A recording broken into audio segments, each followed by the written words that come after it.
الحمد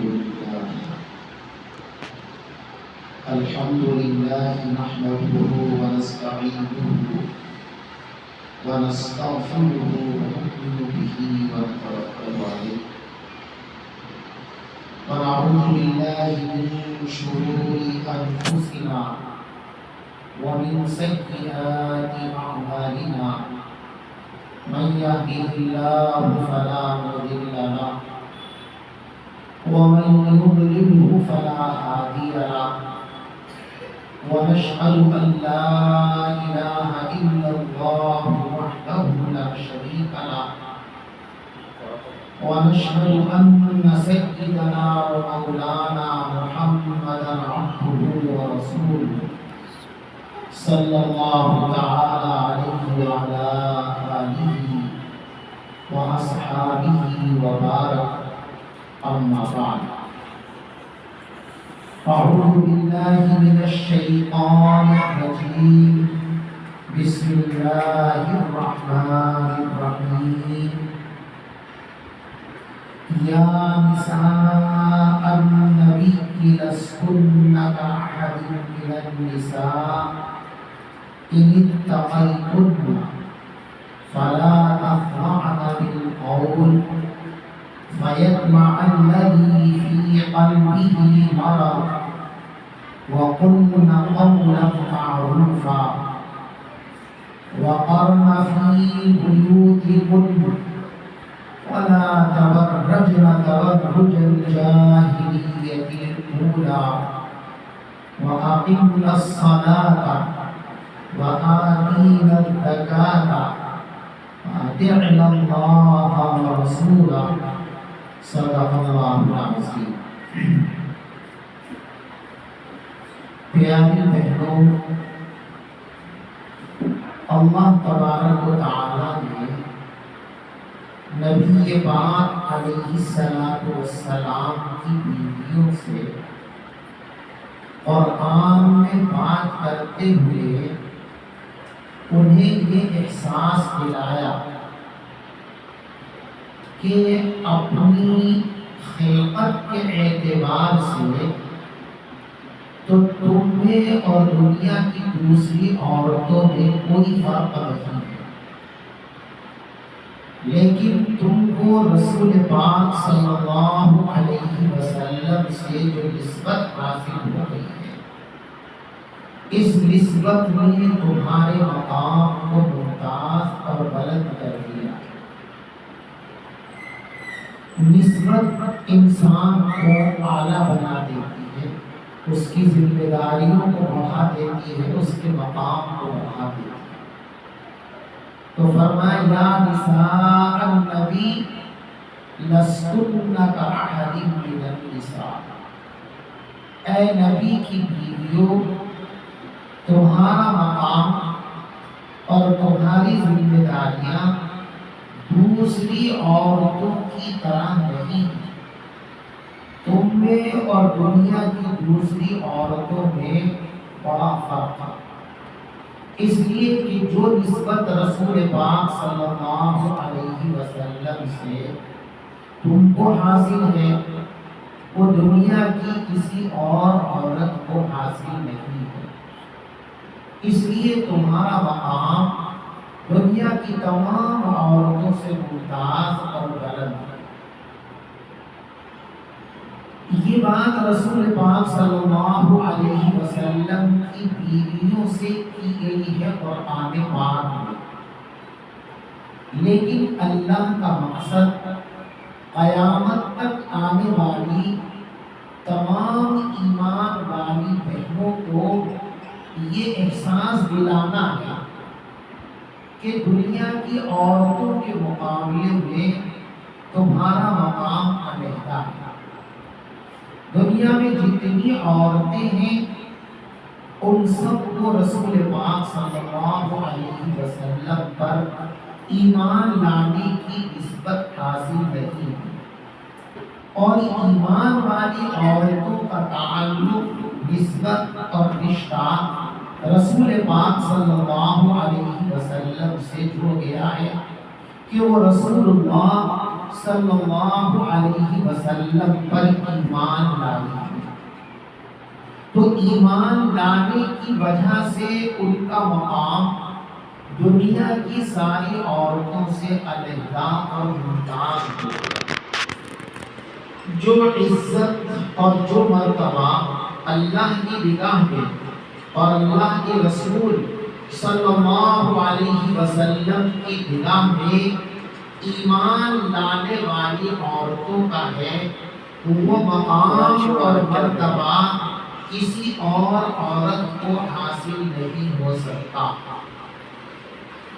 یہ بات اس لیے توجہ دلائی گئی ہے قرآن پاک میں کہ انسان کی ایک فطرت ہے کہ وہ اپنے آس پاس میں ارد گرد میں جیسا ماحول دیکھتا ہے اس کو اپنانے اور اختیار کرنے کی کوشش کرتا ہے، اور وہ یہ کہتا اور سمجھتا ہے کہ جب سارے لوگ ایسا ہی کر رہے ہیں تو مجھے بھی ایسا ہی کرنا چاہیے۔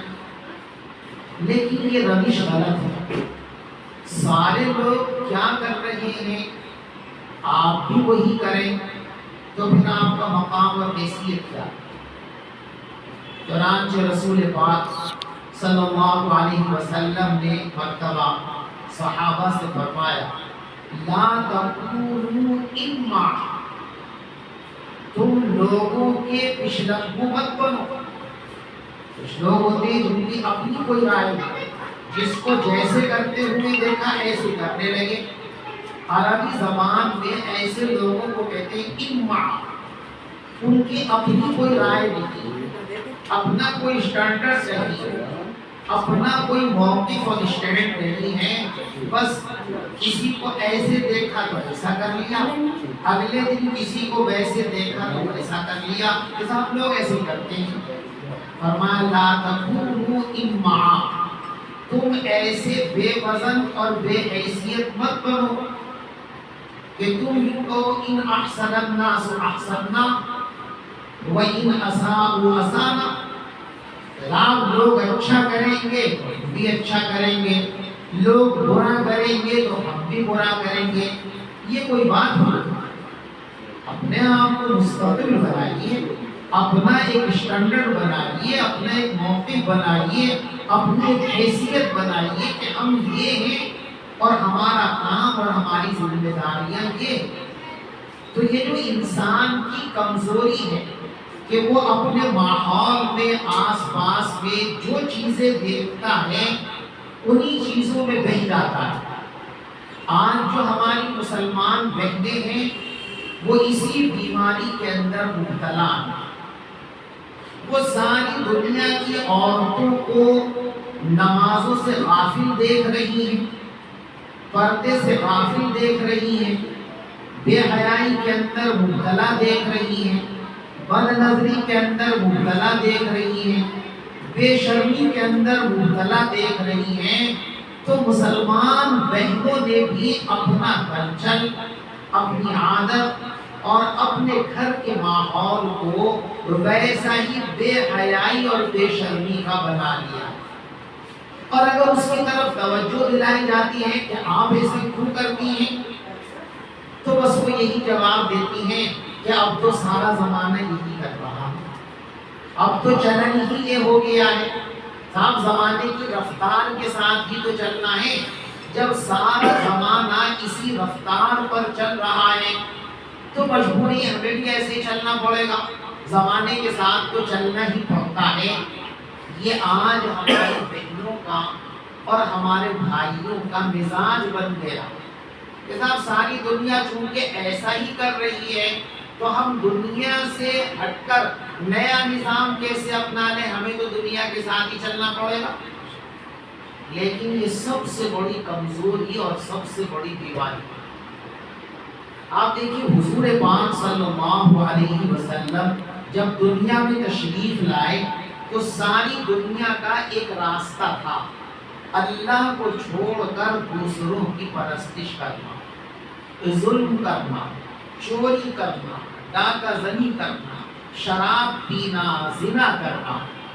اگر حضور پاک صلی اللہ علیہ وسلم یا آپ کے وہ دو چار ساتھی جنہوں نے ایمان قبول کیا تھا وہ یہ کہتے کہ بھی سارا زمانہ چونکہ اسی طرح ہے تو زمانے سے ہٹ کر ہم کہاں جائیں گے، زمانے کے ساتھ تو چلنا ہی پڑے گا، اور وہ اس راستے پر چل جاتے تو کیا دنیا میں ایمان آتا، دنیا میں اسلام آتا؟ سوال ہی پیدا نہیں ہوتا، دنیا ساری کی ساری اندھیری ہو گئی ہوتی، سارا جہان چل رہا تھا ادھر کو، رسول پاک صلی اللہ علیہ وسلم اور ان کے ساتھیوں نے ادھر کا راستہ اختیار کیا اور زمانے والوں سے صاف کہہ دیا کہ تمہاری ہماری پٹ نہیں سکتی، تمہاری ہماری اس معاملے میں بن نہیں سکتی، لکم دینکم ولی دین، تمہارا ایک طریقہ ہے تمہیں مبارک ہو، ہمارا ایک طریقہ ہے جو اللہ نے ہم کو دیا ہے، ہم اس سے سمجھوتا نہیں کر سکتے، ہم اس سے ایک انچ بھی پیچھے نہیں ہٹ سکتے، لکم دینکم ولی دین، تمہارا طریقہ تمہیں مبارک ہو، ہم اپنے طریقے سے ہٹنے کے لیے تیار نہیں ہیں، ہم اپنے طریقے سے کوئی سمجھوتا نہیں کر سکتے۔ یہ رسول پاک صلی اللہ علیہ وسلم کا کہ ہمیں اپنے راستے پر چلنا ہے، لوگوں کی انھی تقلید ہمیں نہیں کرنی ہے کہ لوگ ننگے ہوں گے تو ہم بھی ننگے ہو جائیں گے، لوگ ایسے ہوں گے تو ہم بھی ایسے ہو جائیں گے، لوگ جھوٹ بولیں گے تو ہم بھی جھوٹ بولنا شروع کر دیں گے۔ یہ ایمان والوں کا کام نہیں، ایمان والوں کا کام ہے کہ اپنے موقف پر جمع رہنا، اسی کو اللہ تبارک و تعالیٰ نے حضور پاک صلی اللہ علیہ وسلم کی بیویوں سے کہا، یا نساء النبی لستن کاحد من النساء، اے نبی کی بیویوں تمہارا مقام دوسری عورتوں کی طرح نہیں ہے، تم میں اور دوسری عورتوں میں زمین آسمان کا فرق ہے، تمہیں رسول اللہ صلی اللہ علیہ وسلم کی وہ نسبت حاصل ہے جو دنیا میں کسی اور حاصل نہیں ہے۔ تو ٹھیک اسی طریقے سے ایمان والی عورتوں سے کہا جائے گا، اے ایمان والی عورتوں لستن کاحد من النساء، تم زمانے کی عورتوں کی طرح نہیں ہو، تم میں اور ان میں بہت فرق ہے، اور وہ فرق یہ ہے کہ انہوں نے حضور پاک صلی اللہ علیہ وسلم اور آپ کی بیویوں کو اور آپ کی بیٹیوں کو اپنا ماڈل نہیں بنایا، جنہوں نے کلمہ نہیں پڑھا، اسلام قبول نہیں کیا، انہوں نے رسول پاک صلی اللہ علیہ وسلم کو آئیڈیل نہیں بنایا، انہوں نے فاطمہ کو آئیڈیل نہیں بنایا، انہوں نے عائشہ کو نمونہ نہیں بنایا، انہوں نے فاطمہ جیسے زندگی گزارنے کا ایک پیمان نہیں دیا، اور جنہوں نے کلمہ پڑھ لیا لا الہ الا اللہ محمد رسول اللہ، جو ایمان والے گھرانوں میں آ گئی ہے، انہوں نے یہ عہد و پیمان کر لیا ہے، انہوں نے یہ بات اپنے اوپر لازم کر لی ہے کہ ہمارا آئیڈیل فاطمہ، ہمارا آئیڈیل عائشہ، ہمارا ماڈل خدیجہ ہے، ہمارا نمونہ رسول پاک صلی اللہ علیہ وسلم کی ذات گرامی ہے۔ یہ دنیا کی عورتوں میں اور مسلمانوں میں بنیادی فرق ہے، مسلمان عورتیں اور وہ عورتیں جو مسلمان نہیں ہیں وہ کبھی ایک درجے کی نہیں ہو سکتی، ان کے درمیان ایک لکیر۔ ایمان والی عورتوں کا مقام یہ ہے کہ وہ اس بات کی معمول ہے کہ پیغمبر علیہ السلام کے احکام کو فالو کریں، فاطمہ کی زندگی کو اپنائیں، عائشہ کی زندگی کو اپنائیں، اور جنہوں نے ایمان قبول نہیں کیا ہے ان کے لیے فاطمہ کوئی چیز نہیں ہے، ان کے لیے عائشہ کوئی چیز نہیں ہے، ان کے لیے پیغمبر علیہ السلام کی زندگی کے کوئی معنی نہیں۔ اس لیے میں کہتا ہوں اے ایمان والی عورت، اے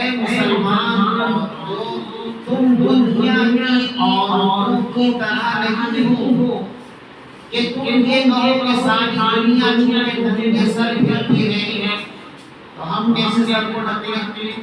ساری دنیا دھڑا لباس پہنتی ہے، فیشن ہے، تو ہم وہ لباس کیسے چھوڑ دیں؟ ساری دنیا سڑکوں پر گھوم رہی ہے تو ہم دھڑا کے اندر کیوں کر بیٹھ سکتے ہیں؟ یہ مسلمان کو سیدھے نہیں آتا۔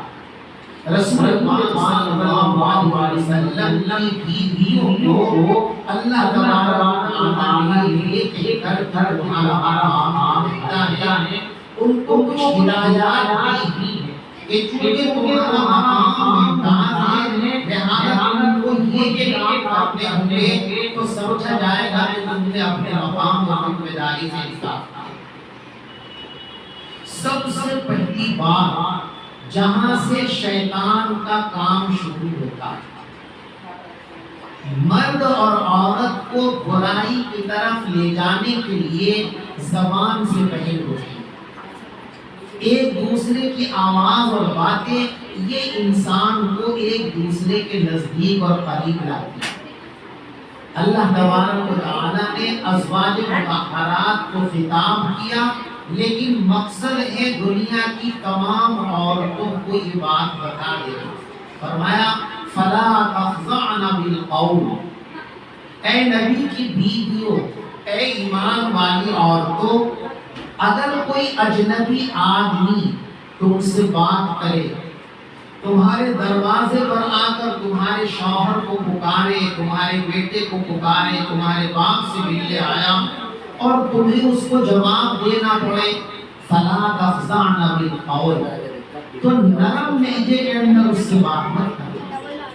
فلا تخضعن بالقول، نرم لہجے میں اس سے بات مت کرنا بلکہ سخت لہجے میں بات کرنا۔ کیوں؟ فَيَطْمَعَ الَّذِي فِي قَلْبِهِ مَرَضٌ، جس کے دل میں شیطان بیٹھا ہوا ہے وہ نرم لہجے کو، ہلکی آواز کو، میٹھی آواز کو اپنے لیے چارہ سمجھتا ہے اور اس کے دل میں شیطان جو ہے فتنوں کے تار ہلانا شروع کر دیتا ہے۔ وہ خواہ لمبی بات کرنے لگے، جو ہے فضول قسم کے سوال شروع کر دے گا تاکہ وہ زیادہ سے زیادہ جو ہے بات پڑھا سکے۔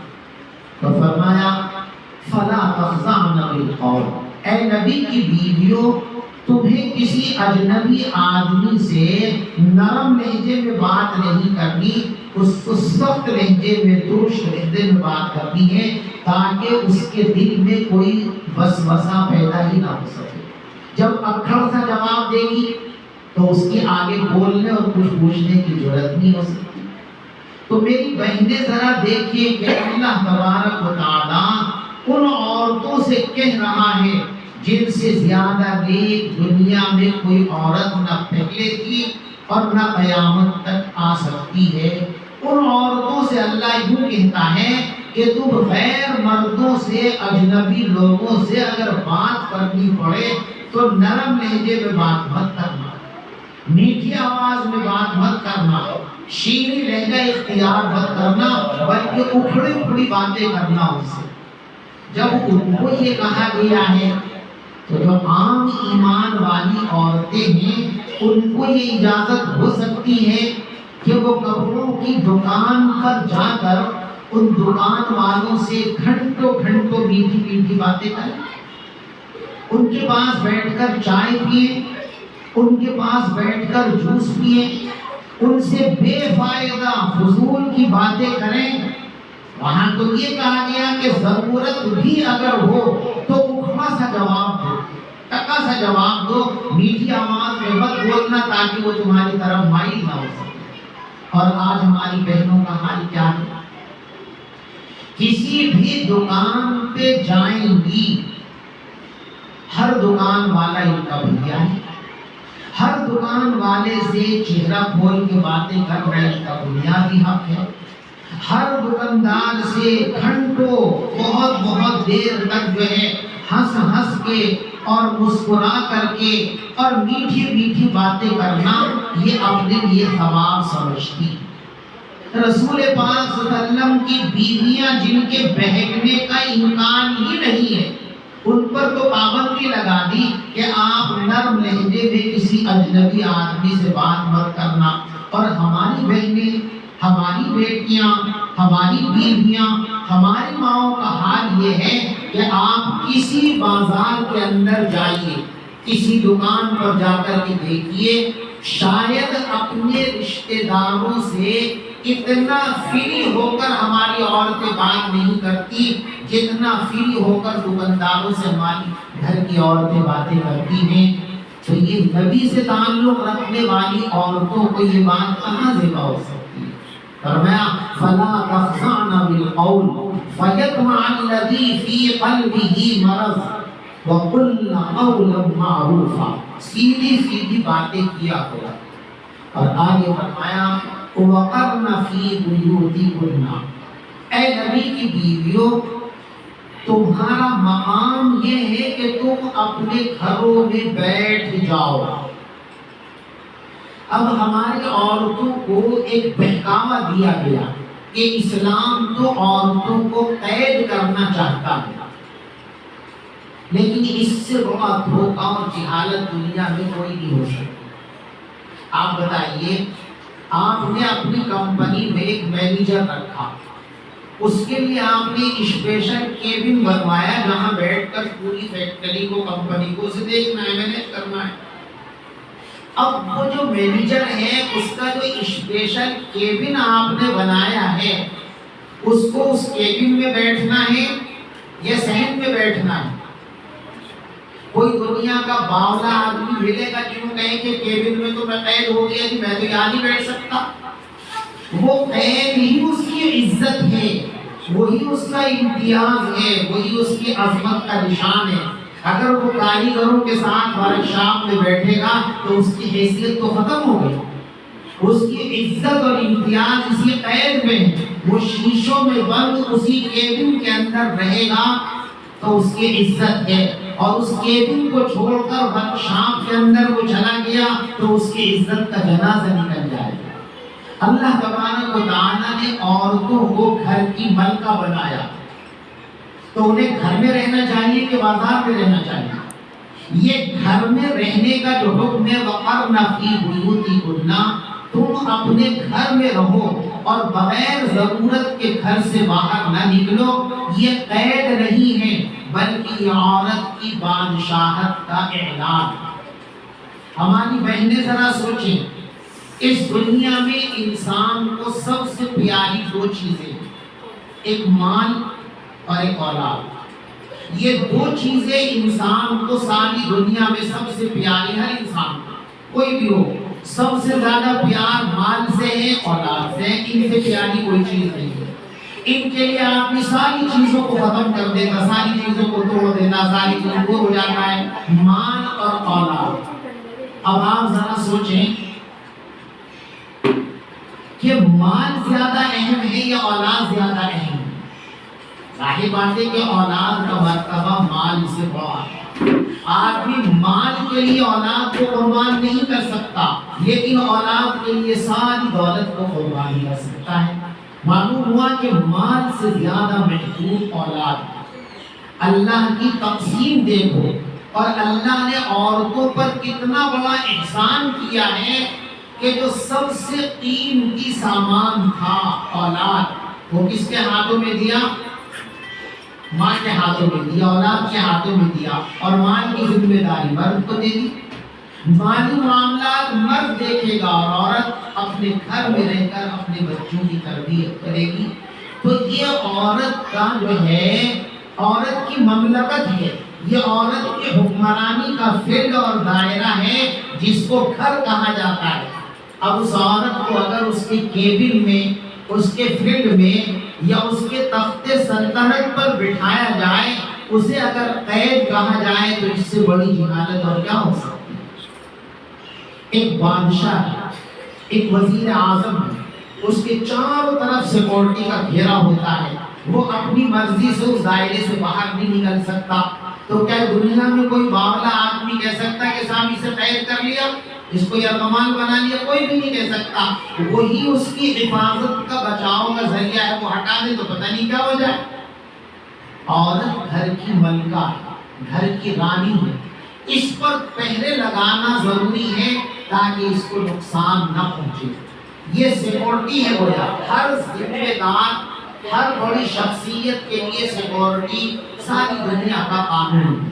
عورت کو چونکہ ملکہ بنایا گیا گھر کی، لہذا اس کی سیکورٹی کا انتظام کرنا ہی ضروری ہے، اس کی حفاظت کا انتظام کرنا ضروری ہے، اس کو غلط نگاہوں سے بچانا، اس کو غلط اشاروں سے بچانا، اس کو غلط ہاتھوں سے بچانا، یہ ایک بنیادی اور قانونی تقاضا ہے۔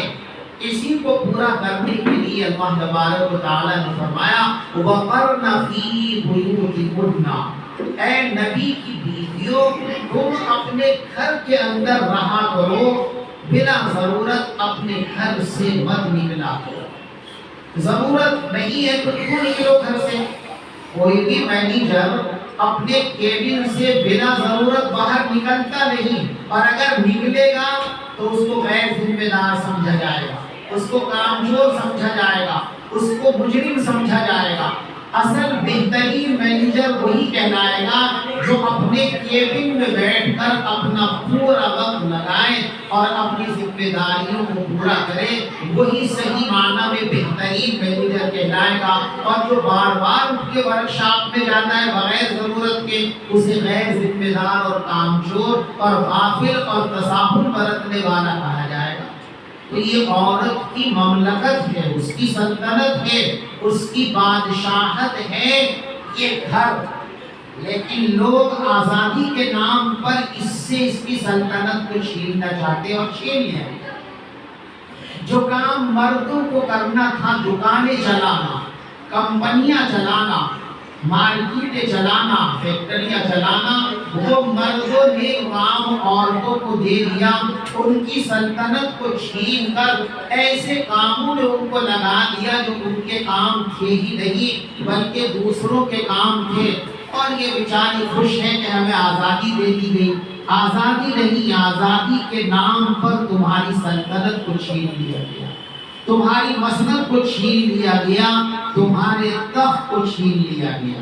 تمہاری مملکت جب تک تم اپنے مملکت میں تھی، اپنی سلطنت میں تھی، اپنی مسند کو آپ نے نہیں چھوڑا تھا، تو تمہارا مقام یہ تھا کہ حضرت امام شافعی رحمۃ اللہ علیہ رات میں جب اپنے کاموں سے فارغ ہو کر تشریف لاتے تو اپنی والدہ محترمہ کے پیر دباتے تھے، اور پاؤں دباتے دباتے دباتے اپنی والدہ کے تلوے چومنے لگتے تھے، تلوے چاٹنے لگتے تھے۔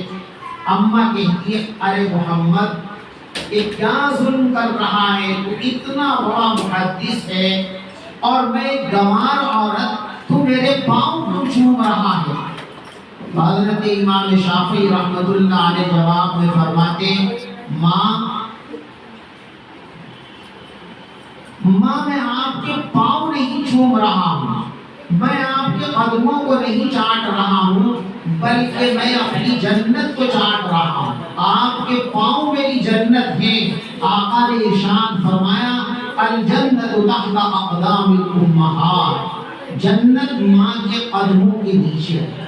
تو جب تک تم اپنی مسند اور سلطنت میں تھی تو تمہارے پاؤں اور تلوے چاٹے جاتے تھے اور تمہارے قدموں کے اندر جنت تھی، اور جب سے تم نے اپنا یہ تخت چھوڑ دیا، جب سے تم نے اپنی یہ مسند چھوڑ دی اور تم نے گھر پاؤں نکال دیا اور ضرورت اور بے ضرورت آپ نے سڑکوں اور بازاروں اور گلیوں کے اندر گھومنا شروع کر دیا، تو اب یہ ہیں وہی بچے جن کی جنت تمہارے قدموں کے نیچے تھی، وہی بچے جو تمہارے تلوے چاٹتے تھے، آج وہ بچے تمہارے سروں پر چپل برسا رہے ہیں، تمہیں گالیوں سے نواز رہے ہیں، تم پر حکومت چلا رہے ہیں، تمہیں بدتمیزیوں کا سامنا کرنا پڑ رہا ہے۔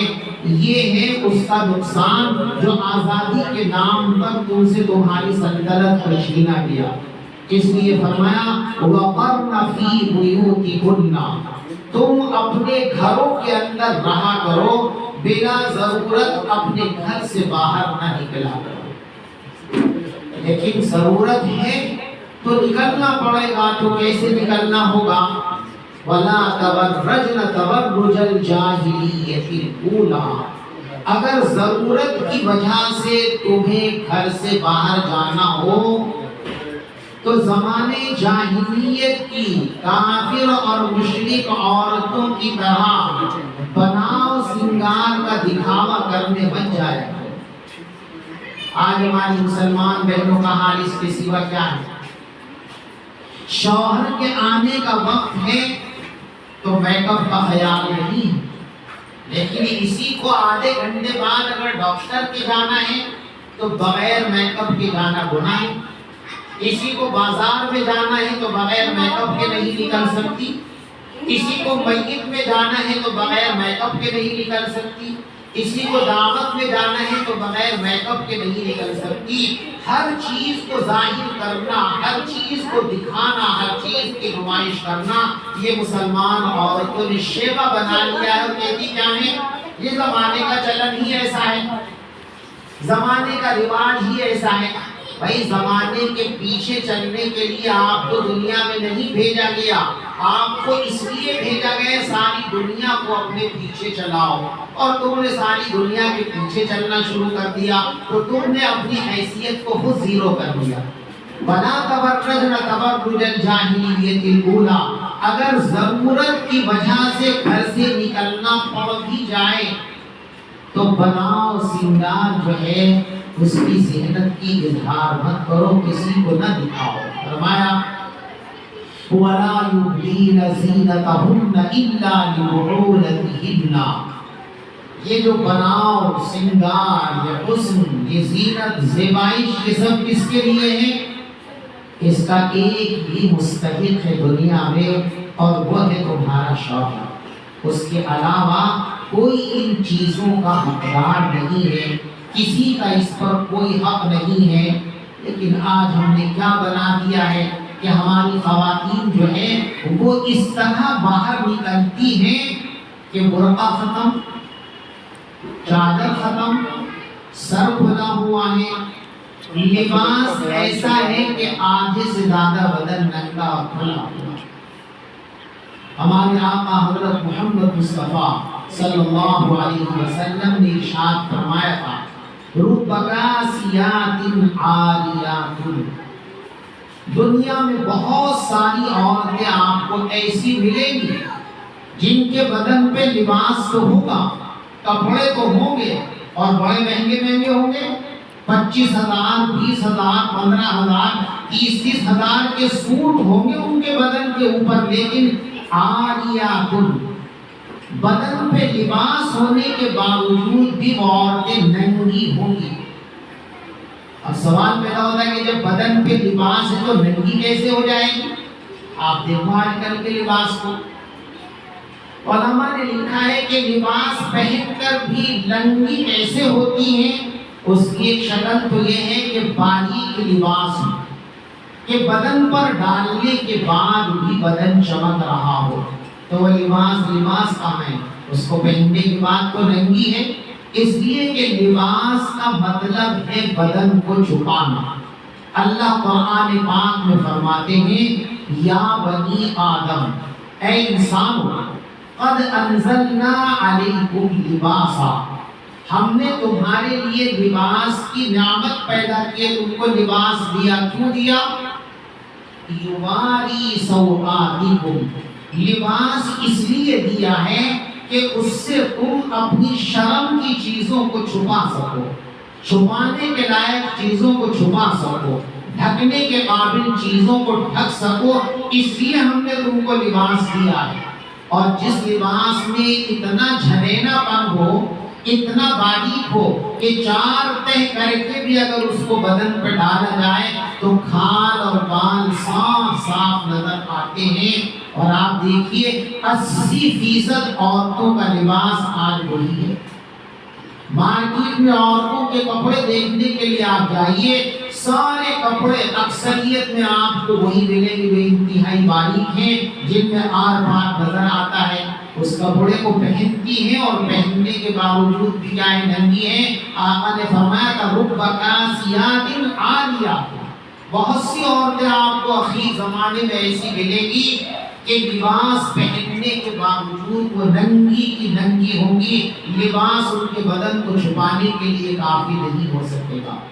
دوسرا طریقہ جو آج چل رہا ہے، چست لباس، ایسی پجامیاں، ایسی شرٹ اور ایسے کپڑے جو بدن پہ پہنے نہیں جاتے بلکہ بدن پر ان کو مہا جاتا ہے، زبردستی کھینچ کر بدن کو اس کو مہ دیا جاتا ہے، اور بدن کا ایک ایک حصہ، ایک ایک نشو و فرار علیحدہ علیحدہ چمکتا اور نظر آتا ہے۔ تو وہ لباس تو قرآن نے کس کو بتایا؟ یواری سوآتکم، لباس وہ ہے جو تمہاری شرم کی چیزوں کو چھپا لے، ان پر کسی کی نظر نہ پڑے، وہ لباس حقیقت میں لباس قرآن کے مطابق۔ اور تم نے ایسا لباس پہنا کہ اس کو بدن کے اوپر آپ نے مہ لیا، کھینچ تان کر کے بدن پہ چڑھا دیا ہے، جس میں سارا کا سارا بدن جو ہے وہ ایک ایک انگ علیحدہ علیحدہ گنا جا سکتا ہے۔ اس لیے فرمایا ربکاسیات عاریات، بہت ساری عورتیں لباس پہن کر بھی ننگی کی ننگی ہی ہوگی۔ اسی طریقے سے ادھورا لباس، آپ دیکھیے عورت کے لیے حکم یہ ہے کہ اس کی کلائیاں کپڑے کے اندر چھپی ہوئی ہونی چاہیے۔ اگر کسی کی یہ کلائی کھلی ہوئی ہے اور اسی حال میں وہ نماز پڑھتی ہے تو ہماری بہنیں اچھی طرح مسئلہ سن لیں، ان عورتوں کی نماز نہیں ہوتی۔ پوری زندگی نماز پڑھتی ہوئی یہاں سے جائیں گی، قیامت کے دن بے نمازی عورتوں کے ساتھ ان کو کھڑا کیا جائے۔ اس لیے کہ نماز کے صحیح ہونے کی جو شرطیں ہیں جو بچپن سے آپ کو بتائی اور پڑھائی گئی ہیں، ان میں ایک شرط ہے بدن کا چھپا ہوا ہونا، اور عورت کا یہ حصہ ٹخنوں تک چھپانا فرض ہے۔ لہٰذا یہ کلائی اگر اتنی کھل گئی ہے تو عورت ننگی ہو گئی، اور بلا عذر ننگے آدمی کی نماز اللہ قبول نہیں کرتے ہیں۔ تو نماز پڑھ رہی ہے لیکن ننگی ہے۔ آپ خود دیکھیں 99% عورتوں کی آستینوں کا حال یہی ہے کہ پہنچے تک اور گٹے تک آستینیں نہیں ہیں، جہاں تک ہیں یا بالکل ندارت ہے، آستین کا پتہ ہی نہیں۔ گلے کا یہ شگاف جسے ہم گریبان کہتے ہیں، یہ ایک ضرورت کے لیے ہے تاکہ لباس کو سر کی طرف سے پہنا جا سکے، لیکن آج دیکھیں آپ خواتین کا یہ گلا، یہ آگے سے اتنا بڑا کر دیا گیا ہے کہ سارا سینہ ان کا نظر آتا ہے۔ کوئی عورت بھی قمیص پہن کر آپ کے پاس بیٹھے، یہ ممکن نہیں ہے کہ اس کا سینہ کھلا ہوا آپ کو نہ دکھے۔ پیچھے سے اتنا اس کو کھول دیا گیا ہے کہ آدھی کمر تقریباً جو ہے ڈھکی رہتی ہے۔ تو لباس پہننے کے باوجود بھی خود کو ننگا کر لیا۔ قرآن نے تو یہ کہا تھا کہ جو تم کپڑے پہنتی ہو زینت کے لیے، جو زیور پہنتی ہو، جو بندے بالیاں پہنتی ہو، وہ بھی کسی غیر کو نظر نہیں آنا چاہیے۔ اور آج ہماری بہنوں نے یہ کیا کہ بندے بالیاں تو بہت دور کی بات ہے، کپڑے تو بہت دور کی بات ہے، اپنا بدن سارے زمانے کو دکھاتی پھر گئی۔ آدھی کمر کھولے ہوئے ہیں، سینہ کھولے ہوئے ہیں، ہاتھ کھولے ہوئے ہیں اور خوش ہیں۔ آقا نے فرمایا ربکاسیات عاریات، اخیر زمانے میں کچھ ایسی عورتیں پیدا ہوں گی جو لباس تو پہنے گی لیکن لباس پہننے کے باوجود بھی وہ ننگی ہی ہوں گی، اور قیامت میں ان کے ساتھ وہی برتاؤ ہوگا جو کسی ننگی رہنے والی عورت کے ساتھ ہوگا۔ کیا ہوگا ان کا؟ ذرا دیکھو حضور کیا فرماتے ہیں۔ ہماری بہنیں سوچیں، ذرا سے فیشن کے نام پر، ذرا سی لوگوں کی جھوٹی واہ کے نام پر وہ اپنا کتنا بڑا نقصان کر رہی ہیں۔ رسول پاک صلی اللہ علیہ وسلم نے فرمایا کہ جو عورتیں اس طرح کا لباس پہنتی ہیں کہ لباس میں ان کا بدن چھپتا نہیں ہے، لباس پہننے کے باوجود ان کا بدن نظر آتا ہے، فرمایا لا يدخلن الجنہ، ایسی عورتیں جنت میں نہیں جا سکتی۔ تو کون کہہ رہا ہے؟ رسول پاک صلی اللہ علیہ وسلم، کیا آپ کی بات غلط ہو سکتی ہے؟ کیا آپ کی بات جھوٹ ہو سکتی ہے؟ آپ سے زیادہ سچا فرمان کسی کا ہو سکتا ہے؟ رسول اللہ جسے کہتے کہ یہ جنت میں نہیں جائے گا، کیا دنیا کی کوئی طاقت اسے جنت کے قریب کر سکتی ہے؟ آقا نے فرما دیا لا يدخلن الجنہ، یہ عورتیں جنت کے اندر جا ہی نہیں سکتی، اور فرمایا جنت میں جانا تو بہت دور کی بات ہے، ولا یجدن ریحھا، ایسی عورتوں کو جنت کی خوشبو بھی میسر نہیں ہو سکے گی۔ اور جنت کی خوشبو کہاں تک پہنچتی ہے معلوم ہے؟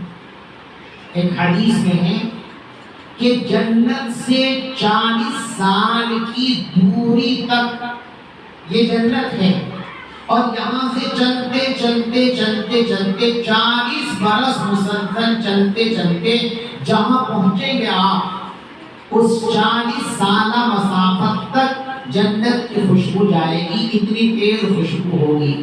آقا فرماتے وَلَا يَجِدْنَ رِيحَھَا، ان عورتوں کو جنت کی خوشبو تک میسر نہیں ہو سکے گی، یعنی جنت سے اتنی دور ان کو پھینک دیا جائے گا کہ آدمی سوچ بھی نہیں سکتا۔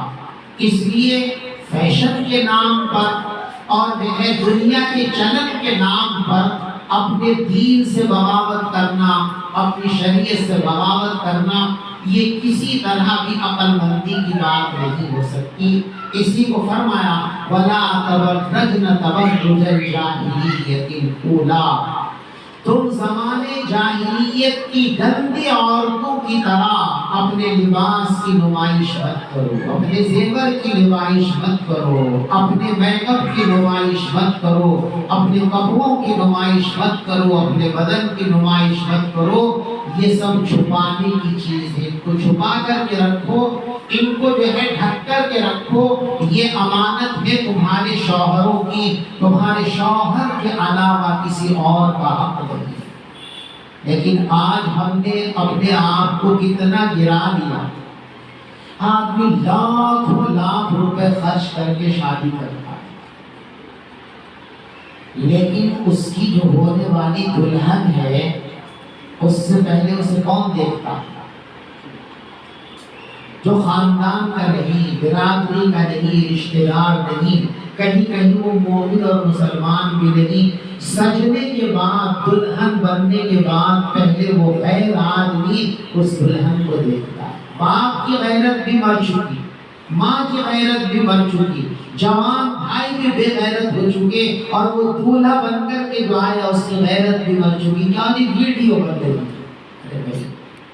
شوہر جس کے لیے بنایا گیا، سجایا گیا، جس کی زندگی کا وہ حصہ بننے جا رہی ہے، وہ تو بعد میں دیکھے گا، اور یہ پتہ نہیں کون ہے، کس ذات کا ہے، کس برادری کا ہے، کس مذہب کا ہے، یہ پہلے دیکھے گا۔ اور اگر فوٹو بہت اچھا ہو گیا تو اس کو نکھار کر سجا کر یہ اپنی دکان کے اوپر فریم کر کے لگائے گا، اور ساری دنیا کے گرے پڑے لوگ، گندے لوگ، برے ذہن کے لوگ سب اس کو دیکھیں، اور مسلمان خوش ہے۔ مسلمان کی غیرت یہ ہونی چاہیے، مسلمان کی غیرت کو سمجھو کتنا غیور ہونا چاہیے۔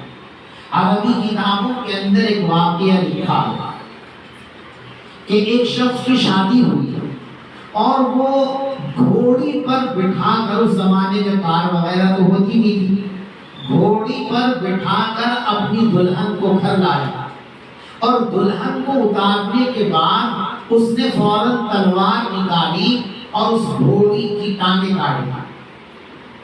جس گھوڑی پر اپنی بیوی کو بٹھا کر کے لایا تھا اس کی ٹانگیں کاٹ دی اس نے۔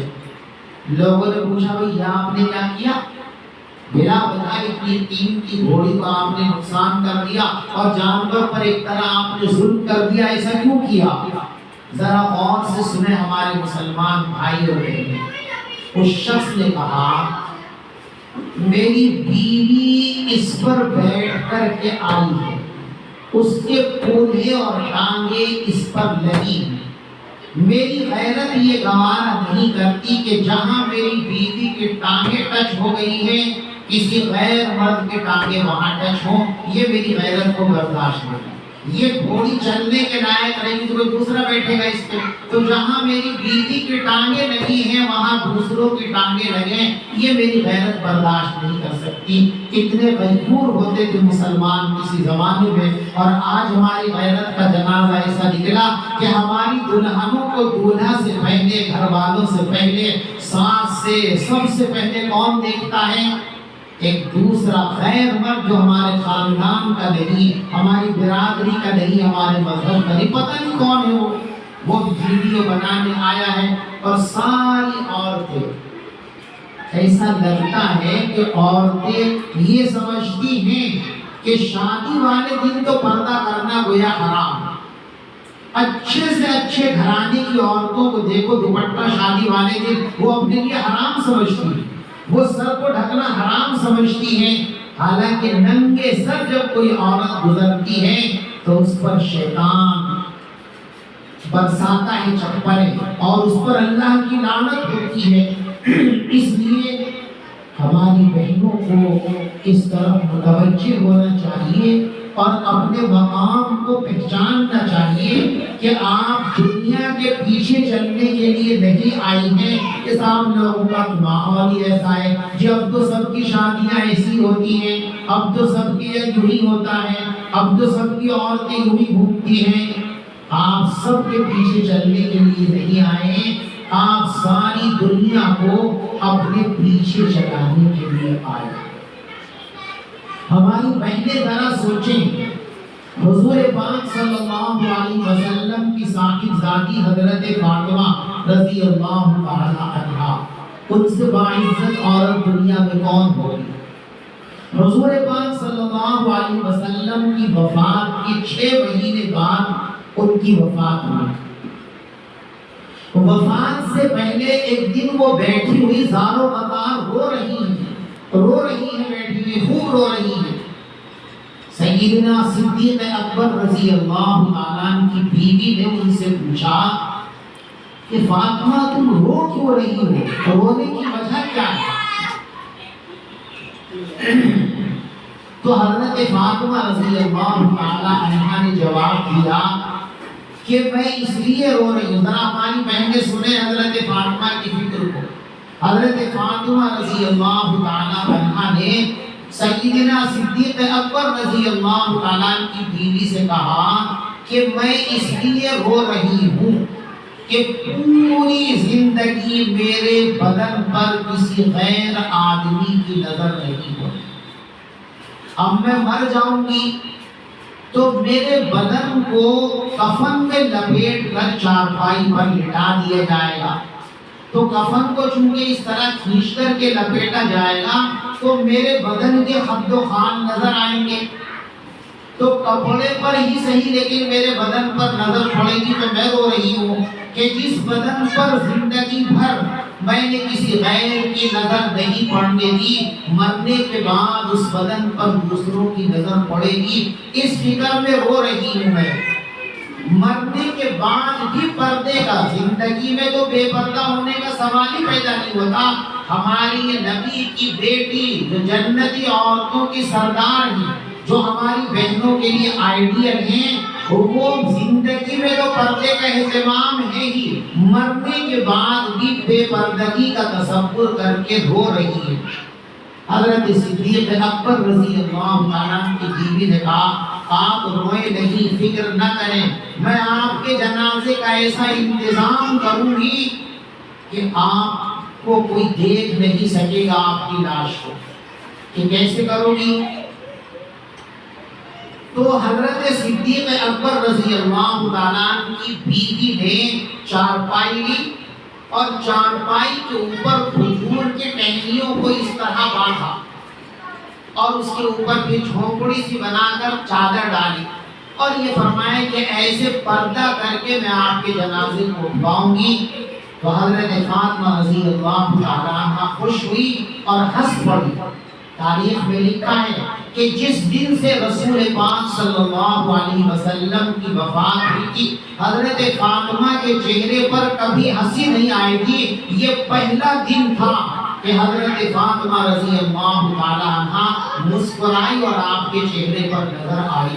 تو آپ کی جو آئیڈیل ہے، آپ کے لیے جو نمونہ ہے حضرت فاطمہ رضی اللہ تعالی عنہ، وہ تو مرنے کے بعد بھی اس فکر میں ہے کہ مرے ہوئے میرے جسم کو، بدن کو بھی کسی غیر آدمی کی نظر نہ پڑے۔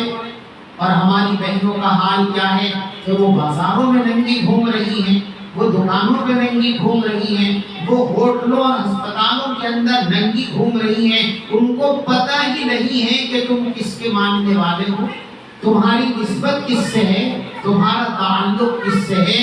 اس لیے ہماری بہنیں 21-22 پارے کی اس آیت کو روز دیکھا کریں، یا نساء النبی لستن کاحد من النساء، اور سوچا کریں کہ ایمان والی عورتیں دوسری عورتوں کی طرح نہیں ہیں، ان کا مقام علیحدہ ہے، دوسری عورتوں کا مقام علیحدہ ہے۔ وہ کہیں بھی جائیں لیکن مسلمان عورتیں جو ہیں وہ کسی گندے ماحول سے سمجھوتا نہیں کر سکتی، اور اگر کرتی ہیں تو پھر اس کا مطلب یہ ہے کہ ان کے اندر ایمان باقی نہیں ہے۔ ان کو تو سماج سے کہہ دینا چاہیے، ننگے پن کی دعوت دینے والے، کھلے پن کی دعوت دینے والے، فری ماحول کی دعوت دینے والوں کو صاف صاف کہہ دینا چاہیے، لکم دینکم ولی دین، تمہارا چلن تمہیں مبارک ہو، ہمارا چلن ہمیں مبارک ہے۔ ہم دنیا کے کہنے پر اپنے چلن کو، اپنے نبی کے آبرو کو نہیں چھوڑ سکتے، ہم حضور کی بیویوں کا چلن نہیں چھوڑ سکتے، ہم حضور کی بیٹیوں کی خصلتوں اور عادتوں کو نہیں چھوڑ سکتے۔ یہ ہماری بہنوں اور بیٹیوں کو غور کرنے کی ضرورت ہے۔ بس کوئی لمبی تقریر کرنا میرا مقصد نہیں ہے، کسی خاص بات کی طرف اپنی بہنوں کو توجہ دلانی ہے کہ اپنے مقام کو سمجھو، تم نبی سے نسبت رکھنے والی ہو، عام عورتوں کی طرح تمہارا مقام نہیں ہے، لہذا عام عورتوں کی روش پہ نہیں چلنا ہے، تمہیں فاطمہ اور عائشہ کی روش پر چلنا ہے، اور صرف چلنا نہیں، ساری دنیا کی عورتوں کو اس روش پر چلانے کی کوشش کرنی ہے۔ یہی ایمان کا تقاضا ہے، یہی اسلام کا تقاضا ہے، یہی حیا کا تقاضا ہے، اور یہی قرآن کا حکم ہے۔ اللہ ہم سب کو ان باتوں پر عمل کی توفیق عطا فرمائے، آمین۔ وآخر دعوانا ان الحمد للہ رب العالمین۔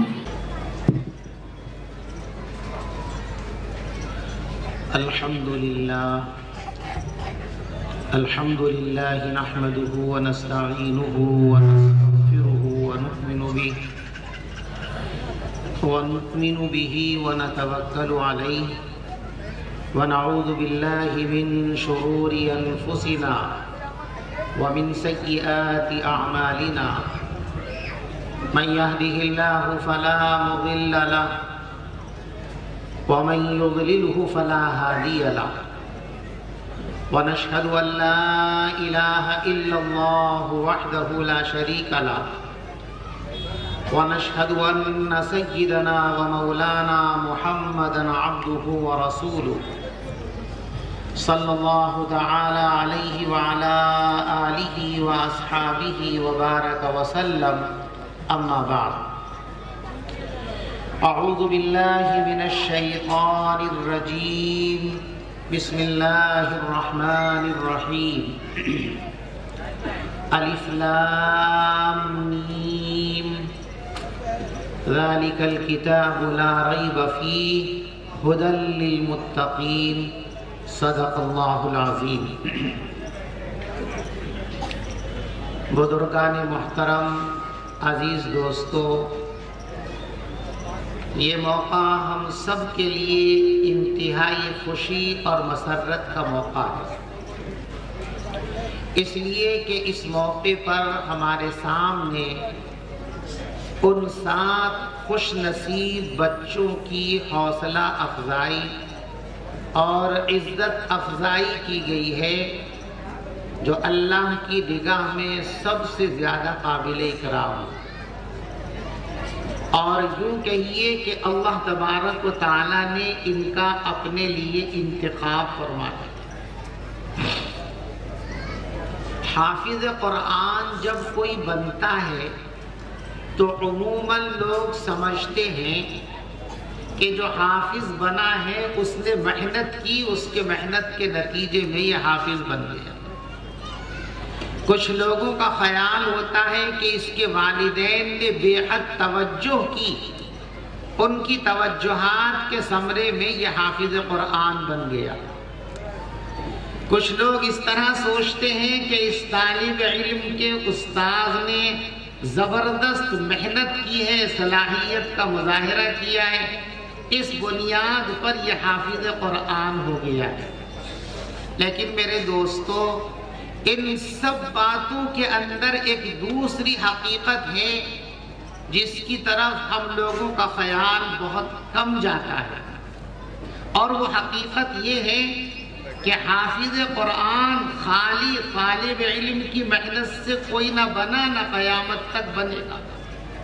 خالی استاذ کی محنت سے اب تک نہ کوئی حافظ بنا ہے، نہ آئندہ بننے کا کوئی امکان ہے۔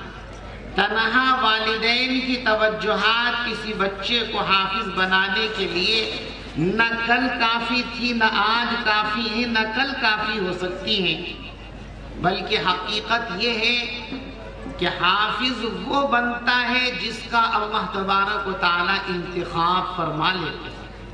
یعنی حفظ قرآن کی اصل بنیاد ہے انتخاب خداوندی۔ جب اللہ تبارک و تعالی کسی کو اپنے لیے چن لیتے ہیں، اپنا بنانے کے لیے کسی کا انتخاب کر لیتے ہیں، تب وہ اس لائق ہوتا ہے کہ حفظ قرآن کی دولت اور سعادت سے اس کو سرفراز کیا جائے۔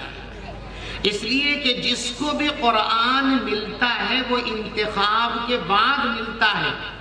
انتخاب کے بغیر قرآن نہ کسی کو ملا ہے اور نہ قیامت تک مل سکتا ہے۔ دیکھو، دنیا میں سب سے پہلے قرآن آیا ہے حضرت نبی اکرم صلی اللہ علیہ وسلم کے قلب مبارک میں۔ دنیا میں سب سے پہلے آپ کے قلب پر قرآن کو اتارا گیا۔ لیکن کیسے اتارا گیا میرے دوستو؟ اللہ تبارک و تعالیٰ نے ساری کائنات کے دلوں میں سے نبی اکرم صلی اللہ علیہ وسلم کے قلب مبارک کو پہلے منتخب کیا، اس کا اپنے لیے انتخاب کیا، اس کو پسند فرمایا، تب اس کے اندر جا کر قرآن کو اتارا گیا۔ مسند احمد جو حدیث کی مشہور کتاب ہے، حضرت امام احمد ابن حنبل رحمۃ اللہ علیہ نے اس کتاب میں حضرت عبداللہ ابن مسعود رضی اللہ تعالی عنہ کی ایک روایت پیش کی ہے۔ فرماتے ہیں ان اللہ نظر الی قلوب العباد، اللہ تبارک و تعالیٰ نے تمام انسانیت کے دلوں پر نظر ڈالی، سب کے دلوں کو دیکھا، جانچا، پرکھا، آزمایا۔ فوجد خیر القلوب قلب محمد صلی اللہ علیہ وسلم۔ ساری انسانیت کے دلوں کو دیکھنے کے بعد اللہ کو سب سے اچھا، سب سے پیارا، سب سے انوکھا اور سب سے خوبصورت جو دل نظر آیا وہ حضرت نبی اکرم صلی اللہ علیہ وسلم کا قلب مبارک تھا۔ فابتعثہ، لہذا اللہ نے ان کو نبی بنانے کے لیے منتخب فرما لیا، تو ان کو نبوت کے لیے ان کے دل کو جانچنے پرکھنے کے بعد جب اللہ نے چن لیا، اس کا انتخاب کر لیا، تب جا کر رسول اکرم سے قلب مبارک میں قرآن پاک کو اتارا گیا اور نازل کیا گیا۔ معلوم ہوا کہ انتخاب خداوندی کے بعد آپ کے قلب اطہر کے اندر قرآن آیا ہے۔ آگے چلیے، رسول اکرم صلی اللہ علیہ وسلم کے بعد سب سے پہلے دنیا میں قرآن کی دولت جن کو ملی ہے وہ حضرات صحابہ کرام ہے۔ سب سے پہلے انسانوں میں نبی کے بعد قرآن صحابہ کرام کو ملا ہے۔ ان کو بھی بغیر انتخاب کے نہیں ملا، پہلے ان کا انتخاب ہوا ہے، پھر قرآن سے ان کو نوازا گیا ہے۔ اسی روایت میں آگے فرماتے ہیں ثم نظر الى قلوب العباد، رسول اللہ صلی اللہ علیہ وسلم کے قلب مبارک کا انتخاب کر لینے کے بعد اللہ نے دوبارہ پھر ساری انسانیت کے دلوں پر نظر ڈالی، پھر سارے انسانوں کے دلوں کو دیکھا، جانچا اور پرکھا، فوجد خیر القلوب قلوب اصحاب محمد صلی اللہ علیہ وسلم۔ تو اللہ کو سب سے اچھے، سب سے سچے اور سب سے بہترین دل جو نظر آئے وہ صحابہ کرام کے دل تھے، فاختارہم لصحبت نبیہ صلی اللہ علیہ وسلم۔ لہذا اللہ تبارک و تعالی نے ان کے دلوں کو اور ان کو اپنے نبی محمد الرسول اللہ صلی اللہ علیہ وسلم کی صحبت کے لیے، ان کی شاگردی کے لیے اور ان کی رفاقت کے لیے قبول کر لیا۔ تو صحابہ کا انتخاب من جانب اللہ ہو گیا، تو پھر ان کو قرآن کی دولت سے سرفراز کر دیا گیا۔ نبی کو قرآن ملا ہے انتخاب خداوندی کے بعد، صحابہ کو قرآن ملا ہے انتخاب خداوندی کے بعد، تو دوستو ذرا سوچو پھر دنیا میں کون ایسا ہے جو انتخاب خداوندی کے بغیر محض اپنی صلاحیت کی بنیاد پر اس دولت کو حاصل کر سکے؟ دنیا میں کوئی ایسا نہیں۔ اس لیے میں نے عرض کیا کہ جو حافظ بنتا ہے در حقیقت پہلے اللہ کی بارگاہ میں اس کا انتخاب ہوتا ہے۔ جب اللہ اپنی بارگاہ مقبولیت میں اس کا انتخاب فرما لیتے ہیں تب اس کے سینے پر قرآن آتا ہے اور وہ حافظ قرآن بنا دیا جاتا ہے۔ یہ سب سے بڑی دولت ہے جو انسانوں کو اللہ کی طرف سے دی جاتی ہے۔ اور اسی وجہ سے میرے دوستو یہ حضرات اس لائق ہیں کہ ان کو مبارکباد دی جائے، ان کو مبارکباد دی جائے، ان کے اساتذہ کو مبارکباد دی جائے، ان کے والدین کو مبارکباد دی جائے۔ اور آپ سب بھی چونکہ قرآن کی محبت میں یہاں بیٹھے ہوئے ہیں، اس لیے آپ سب بھی اس لائق ہیں کہ آپ کو مبارکباد دی جائے۔ میں آپ سب کو مبارکباد دیتا ہوں، اس لیے کہ دوستو قرآن ہی دنیا میں ایسی عظیم الشان دولت ہے جس پر مبارکباد دینی چاہیے۔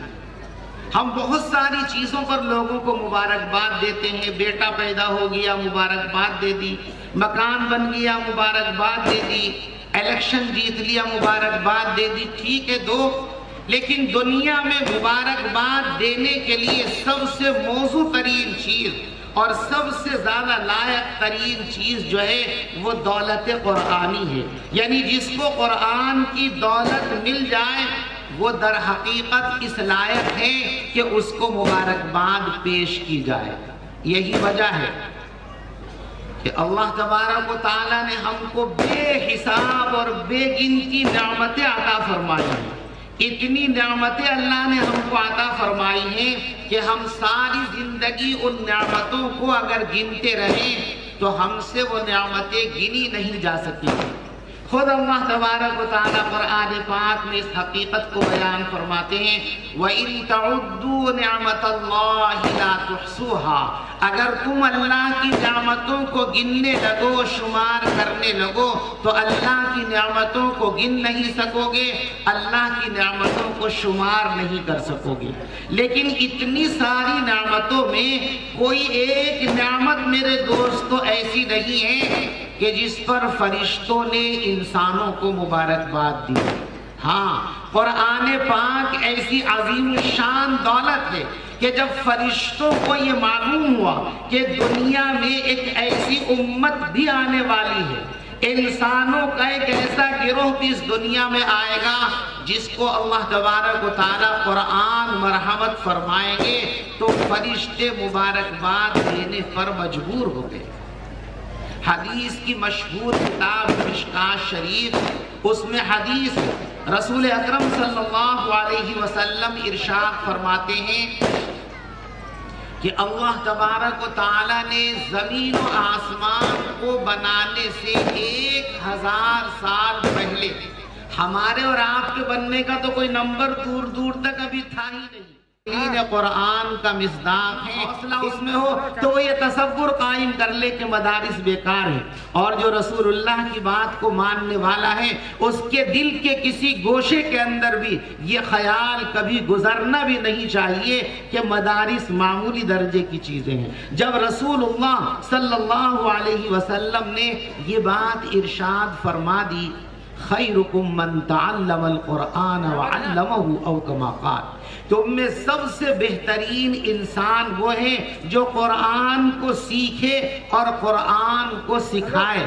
جب سب سے بہترین اللہ کے رسول صلی اللہ علیہ وسلم نے ان لوگوں کو قرار دے دیا، اب کون ہے جو اس کے خلاف ورزی کرتے ہوئے کسی اور کام کو اس سے بہترین کام قرار دے؟ یاد رکھو، دینی خدمات جتنی بھی ہیں سب قابل قدر ہیں، سب کا تعاون کرنا چاہیے، سب کے ساتھ جڑنا چاہیے، سب کو قدر کی نگاہوں سے دیکھنا چاہیے، اور کسی کام کے اندر رکھنا اور روڑا نہیں اٹکانا چاہیے۔ لیکن یاد رکھو، دین کے نام پر جتنی خدمات اس دنیا میں آج جاری ہیں، چاہے وہ خانقاہ کی لائن سے ہو، جماعت کی لائن سے ہو، دعوت و تبلیغ کی لائن سے ہو، یا کسی اور لائن سے ہو، ان لائنوں میں سب سے اہم ترین دینی خدمت جو ہے وہ تعلیم و تعلم کی خدمت ہے۔ اور اس کی وجہ میرے دوستو یہ ہے کہ دیکھو، ایک ہے دین کی بقا اور حفاظت، اور ایک ہے دین کا فروغ اور دین کی اشاعت۔ دنیا میں جتنی خدمات ہیں، چاہے وہ جماعت کے ذریعے ہوں، چاہے وہ خانقاہوں کے ذریعے ہوں، چاہے وہ کسی اور ذریعے سے ہوں، ان کا فائدہ بہت بڑا ہے، بہت بڑا ہے، اس سے کوئی انکار نہیں کر سکتا۔ جماعت کا کام اتنا فائدہ اس سے امت کو ہوا کہ لاکھوں کروڑوں انسان جو جہنم کے دہانے پر پہنچ چکے تھے، اللہ نے اس کام کی برکت سے ان کو بچا لیا۔ لیکن یاد رکھو، یہ کام فروغ اسلام کا کام ہے، اشاعت اسلام کا کام ہے، حفاظت اسلام کا کام نہیں ہے۔ ایک ہے فروغ اور ایک ہے حفاظت۔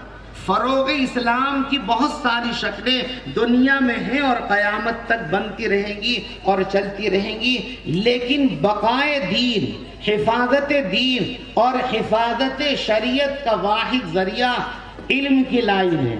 جب تک علم کی لائن جاری رہے گی، تعلیم و تعلم کا سلسلہ جاری رہے گا، تو انشاءاللہ دین باقی رہے گا۔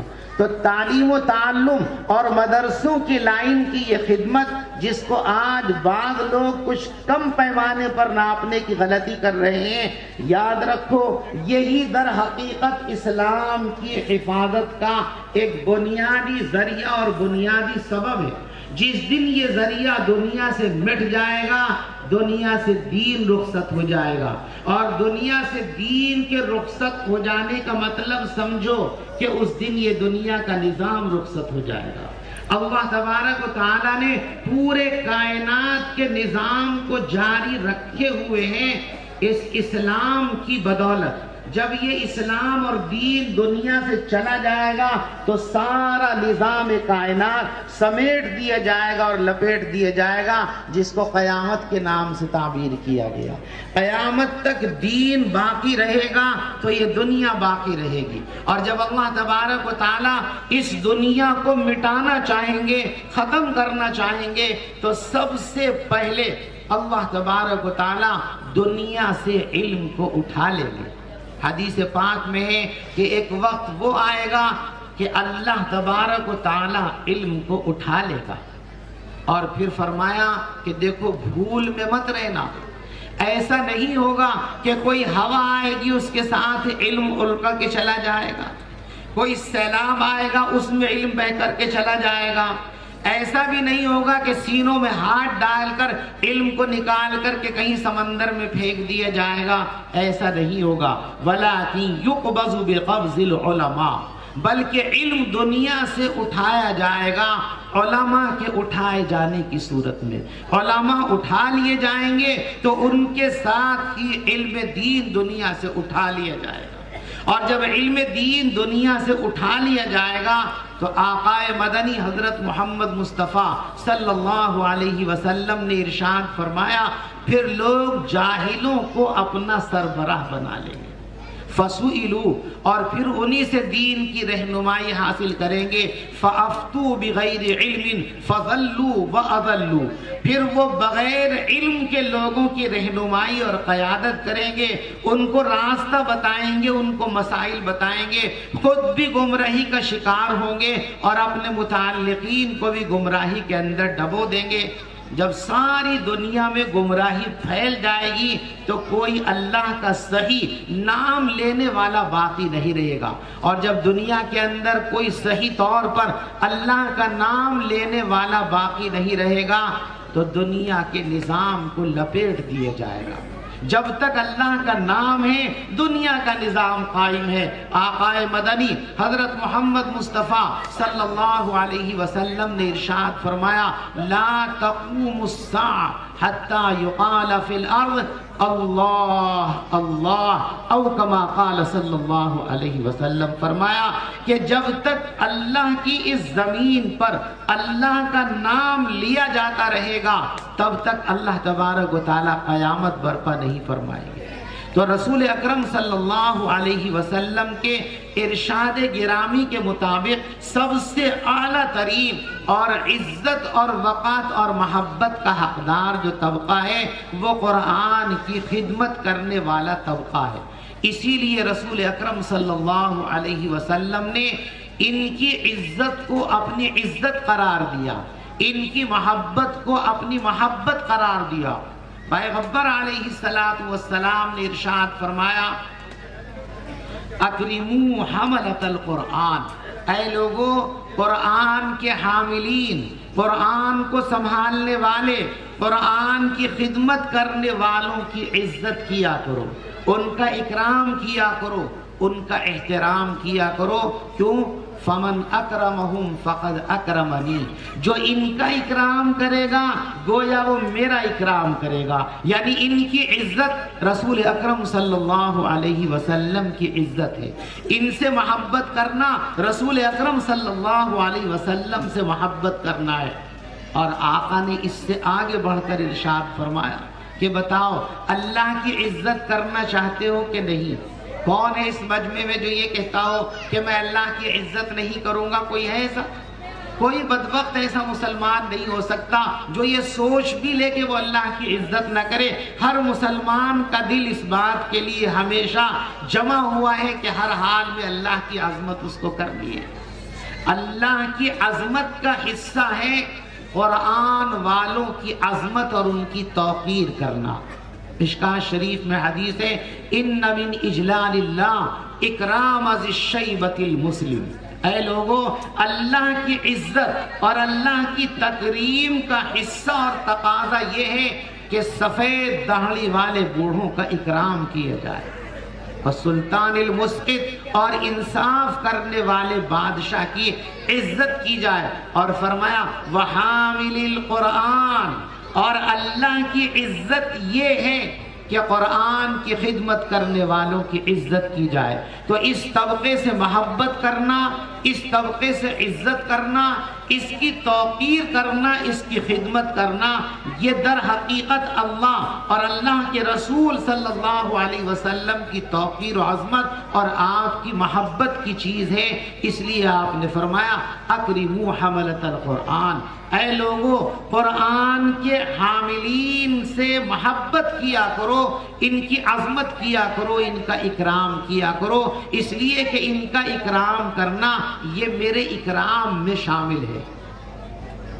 اسی لیے میرے دوستو اللہ تبارک و تعالی جتنا اپنے ان بندوں کو دیتا ہے اور جتنی ان سے محبت کرتا ہے روئے زمین پر کسی سے اتنی محبت نہیں کرتا۔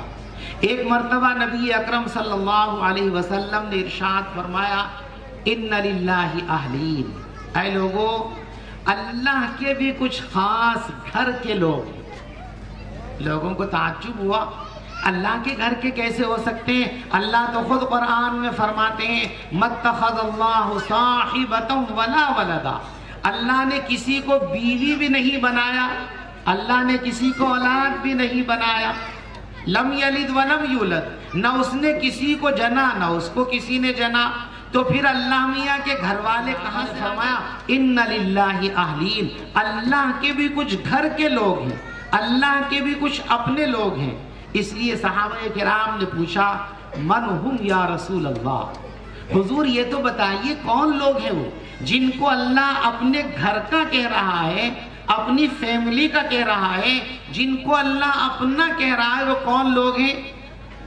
نبی علیہ السلام نے ارشاد فرمایا ہم اہل القرآن او کما قال صلی اللہ علیہ وسلم، وہ لوگ جنہیں اللہ اپنا کہہ رہا ہے، جنہیں اپنا اہل کہہ رہا ہے، جنہیں اپنے گھر کے لوگ شمار کر رہا ہے، وہ قرآن کی خدمت کرنے والے لوگ ہیں۔ ان قرآن کی خدمت کرنے والوں کو ہم کچھ دے نہیں سکتے، ہم تو صرف ان سے محبت ہی کر سکتے ہیں، اس لیے کہ ان کو دینے کے لیے تو اللہ نے اپنے خزانوں کے منہ کھول رکھے ہیں۔ اللہ جتنا ان کو دیتا ہے اتنا کوئی پا ہی نہیں سکتا۔ دیکھو آپ جتنے لوگ یہاں بیٹھے ہوئے ہیں، بتاؤ کون کون ایسا ہے جو حج کرنا نہ چاہتا ہو؟ ہر آدمی چاہتا ہے، دنیا کے ہر مسلمان کی دلی تمنا اور خواہش ہوتی ہے کہ حج کرنے کا موقع اس کو مل جائے، لیکن چاہنے کے باوجود سب کو موقع ملتا ہے؟ نہیں ملتا۔ اور اگر کسی کی چاہت پوری ہو بھی گئی تو سال میں ایک ہی مرتبہ یہ سعادت حاصل کر سکتا ہے۔ اگر چاہے کہ دولت کے بوتے پر وہ ہر مہینے حج کر لیا کرے، ہر ہفتے حج کر لیا کرے تو ممکن نہیں ہے، اس لیے کہ حج ایک خاص مقام پر ایک خاص تاریخ ہی میں ہوتا ہے، اس مقام سے علیحدہ کہیں اور نہیں ہو سکتا، اور اس تاریخ کے علاوہ کسی اور تاریخ میں نہیں ہو سکتا، اور وہ دن اور تاریخ سال میں صرف ایک ہی مرتبہ آتا ہے۔ لیکن قرآن پڑھنے والے بنو، قرآن پڑھانے والے بنو، اور جتنے حج روزانہ کرنا چاہتے ہو اتنے حج کرو، بلا تحدید کے کرو۔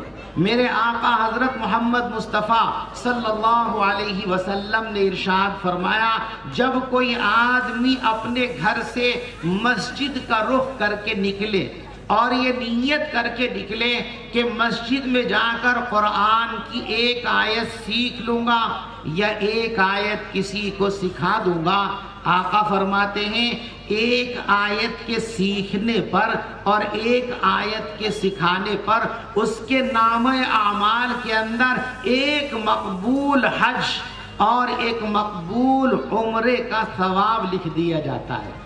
اور کوئی پابندی تو ہے نہیں کہ آپ ایک ہی رکعت پڑھیں گے، ایک ہی آیت پڑھیں گے۔ آپ مکتب میں آ کے 10 آیتیں بھی پڑھ سکتے ہیں، 100 آیتیں بھی پڑھ سکتے ہیں، 20 آیتیں بھی پڑھ سکتے ہیں۔ جتنی آیات آپ سیکھ لیں گے اتنی ہی آیات کے برابر آپ کو حج اور عمرے کا ثواب آپ کے نامہ اعمال کے اندر لکھ دیا جائے گا۔ دنیا کا کوئی عبادت کرنے والا ان قرآن پڑھانے والوں کے برابر میں نہیں آ سکتا۔ کبھی کبھی شیطان بعض لوگوں کے دلوں میں یہ خدشہ بھی ڈالتا ہے، فطور ڈالتا ہے، یار ان مولانا صاحب سے زیادہ تسبیح تو ہم پڑھتے ہیں، ان مولانا صاحب سے زیادہ نفلیں تو ہم پڑھتے ہیں۔ یاد رکھو دنیا کا کوئی بڑے سے بڑا نفل پڑھنے والا، تہجد پڑھنے والا، عبادت کرنے والا ان طلبہ کے برابر نیکیوں کے حساب سے نہیں ہو سکتا، ان متعلمین اور معلمین کے برابر نہیں ہو سکتا۔ میرے آقا حضرت محمد مصطفیٰ صلی اللہ علیہ وسلم نے ارشاد فرمایا کہ کوئی آدمی قرآن پاک کی ایک آیت کو سیکھ لے تو 100 رکعت نفلیں پڑھنے سے کہیں زیادہ بہتر ہے۔ ایک رکعت سیکھنے کا ثواب کتنا ہے بھائی؟ بولو کتنا ہے؟ 100 رکعت نہیں ہے، آقا فرماتے ہیں 100 رکعت سے کہیں زیادہ بہتر۔ یہ علماء جانتے ہیں اللہ کے رسول صلی اللہ علیہ وسلم نے لفظ خیر فرمایا اور خیر اس میں تفضیل کا صیغہ ہے، اور اس میں تفضیل کے اندر بہتات اور زیادتی ہوتی ہے، یعنی 100 رکعات نفلوں سے بہت زیادہ ایک آیت سیکھنے پر اور ایک آیت سکھانے پر 100 رکعات نفلیں پڑھنے سے کہیں زیادہ ثواب دیتے ہیں اللہ تبارک و تعالیٰ اس بندے کو جو قرآن کی ایک آیت کو سیکھ لے اور ایک آیت کو سکھا دے، اور اگر اس کی تفسیر کو پڑھ لے، اس سے ملنے والے مسائل کو پڑھ لے، فقہ کو پڑھ لے، تو فرمایا کہ اس کے مقام کو تو پوچھو ہی مت۔ اور جس شخص نے علم کا ایک باب سیکھ لیا، ایک مسئلہ سیکھ لیا، شریعت کے ایک حکم کا علم حاصل کر لیا، عمل بھی او لم یعمل، اس پر عمل کیا ہو یا اس پر عمل نہ کیا ہو، صرف سیکھا ہے، تو کتنا ملے گا؟ فرمایا خیر من 1000 رکعہ او کما قال، 1000 نفلیں پڑھنے سے کہیں زیادہ افضل، بہتر اور اعلیٰ ہے اس شخص کا عمل جو دین کا ایک مسئلہ سیکھ لے، دین کا ایک باب سیکھ لے، قرآن اور شریعت کی ایک بات کو سیکھ لے۔ اس لیے اللہ تبارک و تعالیٰ نے ان کے لیے اپنے خزانوں کے دہانے کھول رکھے ہیں۔ جو لوگ قرآن پڑھنے میں لگے ہوئے ہیں وہ بہت خوش قسمت ہیں، جو قرآن پڑھانے وہ بہت خوش قسمت ہیں۔ لہذا لوگوں کو تو میں یہ درخواست کرتا ہوں کہ وہ کبھی ان کو چھوٹا نہ سمجھیں، کبھی ان کی عظمت کے اندر کوئی کمی نہ کریں، اور ان کی خدمت اور محبت میں کوئی کوتاہی نہ کریں۔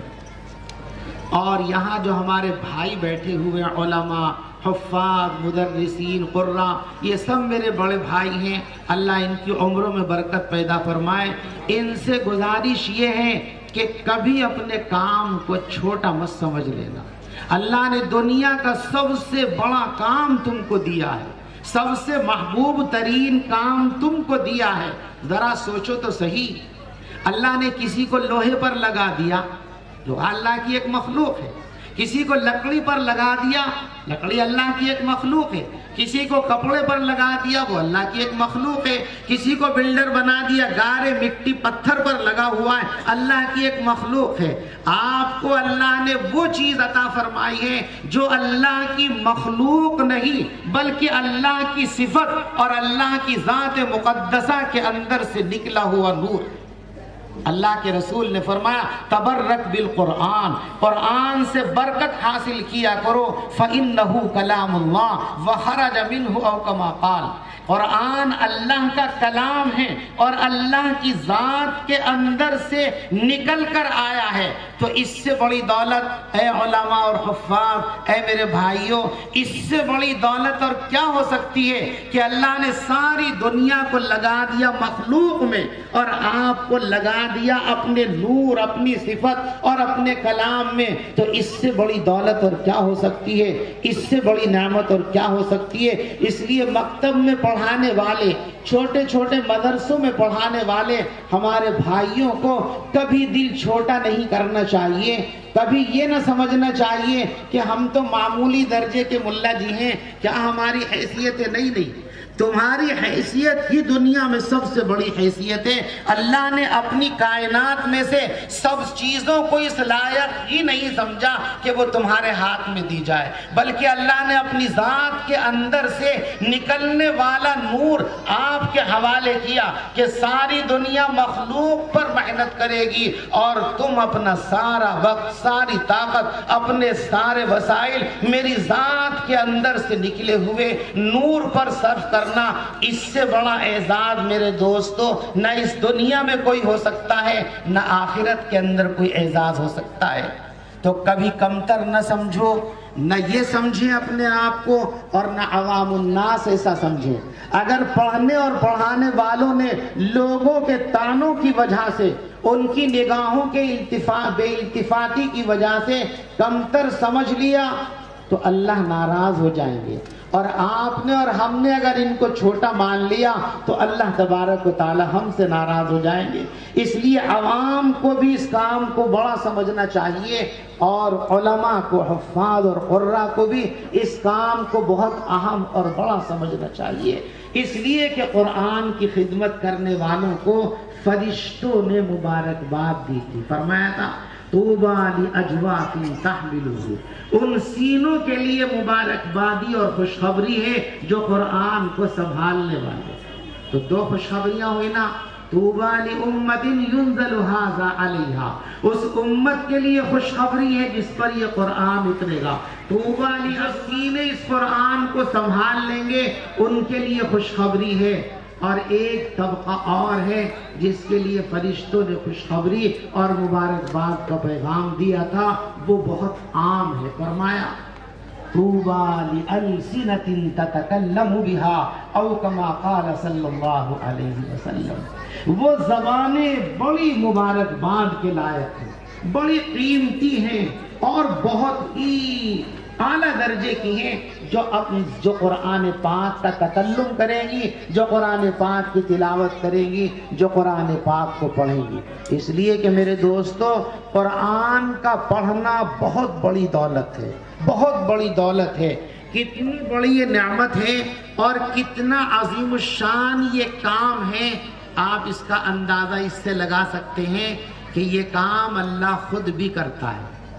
آپ اندازہ لگاؤ، جس کام کو اللہ خود کرتا ہو اس سے بہتر بھی کوئی کام ہو سکتا ہے کیا؟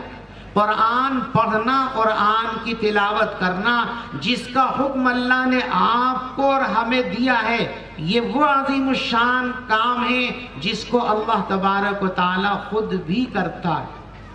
اور ایک دن انشاءاللہ وہ آنے والا ہے کہ آپ کو اور ہمیں سب کو اللہ قرآن پڑھ کر سنائیں گے۔ ابھی تک تو ہم نے یہ سنا کہ اللہ قرآن پڑھتا ہے، لیکن وہ دن بھی آئے گا جب اللہ کو قرآن پڑھتے ہوئے ہم دیکھیں گے بھی، اور اللہ سے انشاءاللہ قرآن کو سنیں گے بھی۔ حدیث پاک میں ہے کہ اللہ تبارک و تعالی ایک روز جنت میں تمام جنتی لوگوں کو ایک میدان میں جمع فرما لیں گے۔ گویا یوں کہہ سکتے ہیں کہ اہل جنت کا ایک بہت بڑا اجتماع، ایک بہت بڑا جلسہ اللہ تبارک و تعالی منعقد فرمائیں گے۔ اور کس شان کا ہوگا دوستو؟ آقا فرماتے ہیں بہت سے لوگوں کو بیٹھنے کے لیے نور کی کرسیاں دی جائیں گی، نور کے بنے ہوئے صوفے ہوں گے، ان پر لوگوں کو بٹھایا جائے گا۔ اور فرمایا کہ بہت سے لوگوں کو مشک کے قالین بچھا کر اس کے اوپر بٹھایا جائے گا۔ کس کے قالین ہوں گے دوستو؟ مشک کے۔ اور یہ مشک بھی یہاں کا نہیں ہوگا، جنت کا ہوگا۔ کیسا ہوگا؟ آپ اندازہ اس سے لگا لو کہ دنیا کا مشک جو جنت کے مشک کے مقابلے میں کوئی تناسب ہی نہیں رکھتا، اس مشک کا عالم یہ ہے کہ اس پورے مجمع میں جتنے لوگ بیٹھے ہوئے ہیں شاید 70% لوگوں نے مشک دیکھا بھی نہیں ہوگا۔ استعمال کرنا تو بہت بڑی بات ہے۔ یہ تو دنیا کے مشک کا حال ہے، تو جنت کے مشک کا حال کیا ہوگا اندازہ لگا لیجئے۔ اس مشک کے قالین ہوں گے، وہ بچھائے جائیں گے اور اس پر جنتی لوگوں کو بیٹھنے کی دعوت دی جائے گی۔ فرماتے ہیں آقا جب سارے جنت والے آ کر اس مجلس میں، اس جلسے میں بیٹھ جائیں گے، کوئی کرسی پر ہوگا، کوئی قالین پر ہوگا، تو اللہ تبارک و تعالی تجلی فرمائیں گے اور سارے جنت والے اللہ تبارک و تعالی کی زیارت کریں گے، اللہ کا دیدار کریں گے۔ اللہ ہم سب کو وہ موقع نصیب فرمائے۔ اس کے بعد فرماتے ہیں آقا صلی اللہ علیہ وسلم کہ اللہ قرآن پڑھیں گے، قرآن کی تلاوت اللہ کریں گے۔ آپ ذرا سوچو تو صحیح، تصور کی دنیا میں جا کر اللہ کے کلام کو جب اللہ کا ایک معمولی بندہ پڑھتا ہے اور ذرا ڈھنگ سے پڑھتا ہے تو کیسے کیسے شقی القلب لوگوں کے آنکھوں سے آنسو جاری ہو جاتے ہیں، کس طرح لوگ وجد میں آ جاتے ہیں، جھوم جاتے ہیں، کیسا ان کو مزہ آتا ہے۔ اسی قرآن کو جب صاحب قرآن اور اللہ خود پڑھے گا تو ذرا اندازہ لگاؤ کہ اس کی لطافت اور حلاوت کا کیا حال ہوگا۔ فرمایا کہ اللہ قرآن پڑھیں گے اور سارے جنت والے قرآن پاک کی تلاوت اللہ سے سنیں گے، اللہ پڑھے گا اور انشاءاللہ ہم سنیں گے، اللہ ہم سب کو ان میں شامل فرما لے۔ کیسا مزہ آئے گا میرے دوستو۔ میرے آقا فرماتے ہیں کہ جنت والوں کو جنت کی کسی نعمت میں اتنا لطف اور مزہ نہیں آئے گا جتنا لطف اور مزہ قرآن کی تلاوت سننے میں آئے گا۔ اتنا مزہ آئے گا کسی نعمت میں نہیں آئے گا۔ جبکہ جنت کی نعمتوں کا حال کیا ہے؟ حدیث قدسی اللہ خود فرماتے ہیں کہ کسی انسان کا خیال بھی وہاں تک پرواز ہی نہیں کر سکتا۔ فرمایا اعددت لعباد الصالحین ما لا عین رأت ولا اذن سمعت ولا خطر علی قلب بشر او کما قال صلی اللہ علیہ وسلم۔ فرمایا کسی آنکھ نے اب تک ان نعمتوں کو دیکھا ہی نہیں، ولا اذن سمعت کسی کان نے ان کی پوری تفصیلات کو سنا ہی نہیں، اور فرمایا کہ سننا اور دیکھنا تو کیا ہے، ولا خطر علی قلب بشر کسی انسان کا تصور اور خیال بھی وہاں تک نہیں جا سکا ہے جہاں تک جنت کی نعمتیں ہیں۔ ایسی عظیم شان نعمتوں کے مقابلے میں اللہ کے رسول صلی اللہ علیہ وسلم فرماتے کہ ان ساری نعمتوں میں اتنی حلاوت اور اتنی لذت اور مزہ نہیں آئے گا جتنی لذت اور مزہ قرآن پاک کو سننے میں آئے گا۔ اس لیے میرے دوستو میں یوں کہا کرتا ہوں کہ اللہ نے قرآن سے بڑی نعمت نہ اس دنیا میں کوئی پیدا فرمائی ہے اور نہ جنت کے اندر پیدا فرمائی۔ کسی عالم میں، عالم دنیا ہو، عالم آخرت ہو، کہیں اللہ تبارک و تعالیٰ نے کوئی ایسی چیز پیدا ہی نہیں فرمائی جو قرآن سے زیادہ اعلیٰ ہو اور قرآن سے زیادہ افضل اور قرآن سے زیادہ بہتر ہو۔ قرآن کی عظمت کو بیان کرنا ہم جیسی ٹوٹی پھوٹی زبان والوں کے لیے ممکن ہی نہیں ہے میرے دوستو۔ اور ہم تو کیا، ہمارے اکابر نے بھی اس موقع پر اپنے کو عاجز بنا کر کے پیش کیا۔ ہمارے ایک بزرگ ہیں، اللہ ان کے درجات کو بلند فرمائے، ان کے نقش قدم پر ہم کو چلنے کی توفیق عطا فرمائے۔ حضرت مولانا رشید احمد صاحب گنگوہی نور اللہ مرقدہ، حضرت گنگوہی رحمت اللہ علیہ کا مقام بہت اونچا ہے، بہت اونچا ہے۔ ان کو فقیہ النفس کہا گیا ہے، اور ان کے بارے میں ان کے ہم عصروں نے یہ بات کہی کہ جب ان کا قلم چلتا ہے تو عرش الہی کی منشا کو دیکھ کر کے چلتا ہے۔ اس بڑے مرتبے پر فائز ہیں حضرت گنگوہی رحمت اللہ علیہ۔ ان کے سامنے ایک آدمی نے آ کر بڑا عجیب سا سوال کیا، کہنے لگا حضرت جی ایک بات بتاؤ، قرآن کا مقام زیادہ بڑا ہے یا حضرت محمد مصطفیٰ صلی اللہ علیہ وسلم کا مقام زیادہ بڑا ہے؟ بڑا نازک سوال ہے میرے دوستو، انتہائی نازک۔ میں سمجھتا ہوں کہ اس سے زیادہ نازک سوال شاید دنیا میں کبھی پیش آئے، بڑا نازک سوال ہے۔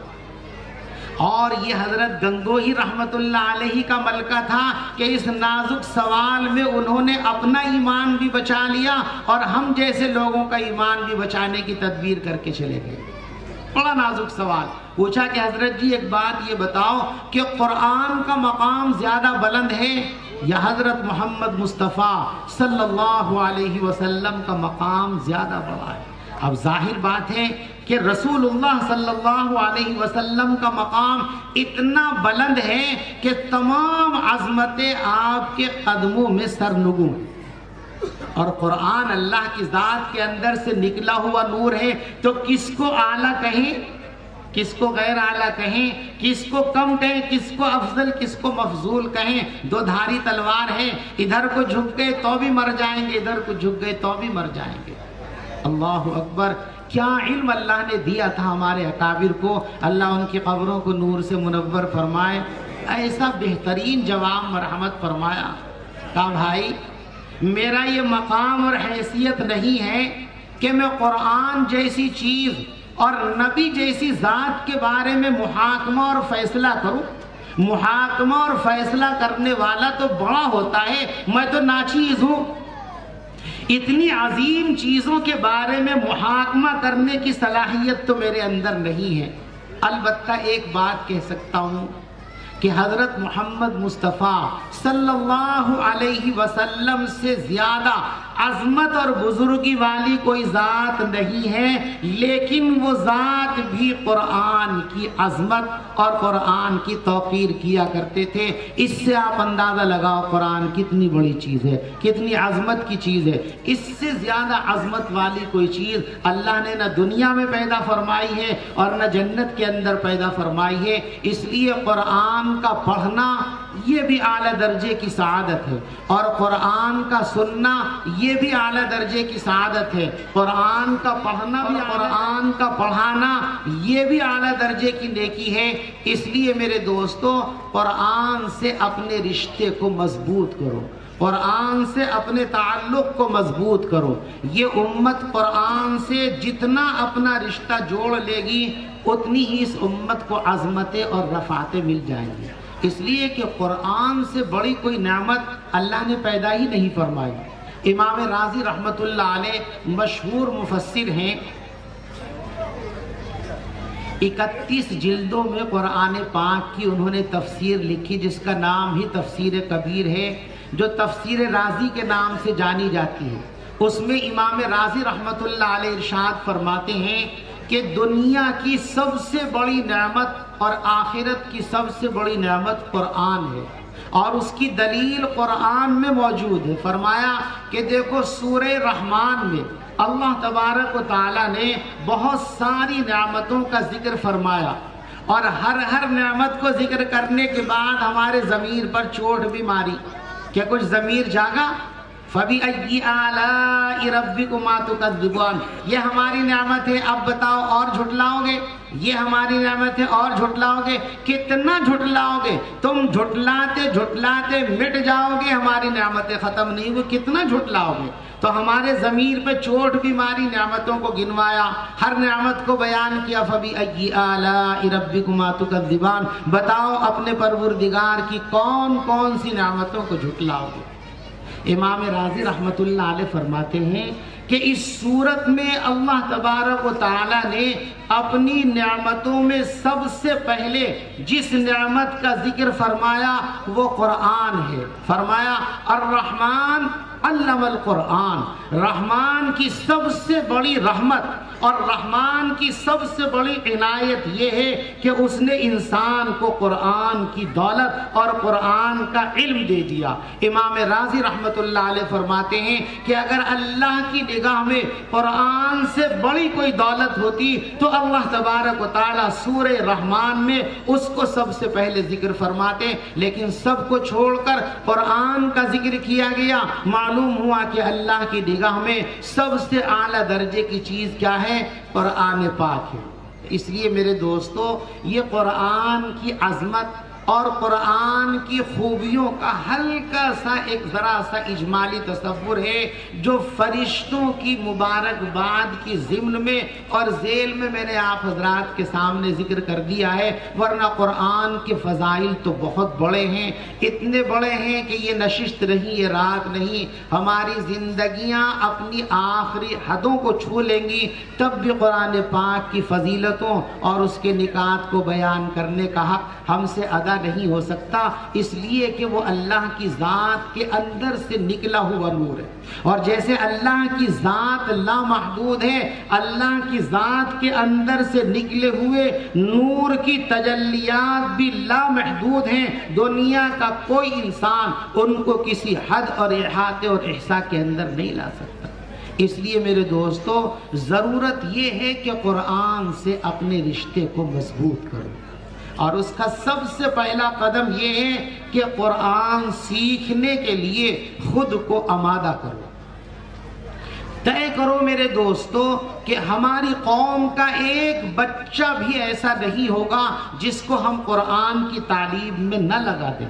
یاد رکھو یہ ہمارے جلسے، یہ ہماری محنت، یہ ہماری تقریریں اسی صورت میں کسی درجے میں قابل قبول ہو سکتی ہیں جب ہم یہ پیغام لے کر یہاں سے اٹھیں اور یہ عہد کر کے اٹھیں کہ آج سے ہماری زندگی کے مقاصد میں سب سے اہم ترین مقصد یہ ہوگا کہ امت مسلمہ کا ایک بچہ بھی علم سے اور قرآن سے ہم محروم نہیں رہنے دیں گے۔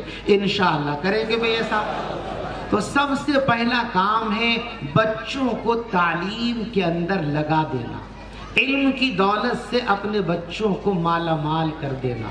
اس وقت دوستو ہم سب کے لیے انتہائی بڑی شرم کی بات ہے، بلکہ یوں کہو کہ دنیا آج ہم کو سب سے بڑی گالی دے رہی ہے اور ہم ہیں کہ اس گالی پر خوش ہیں۔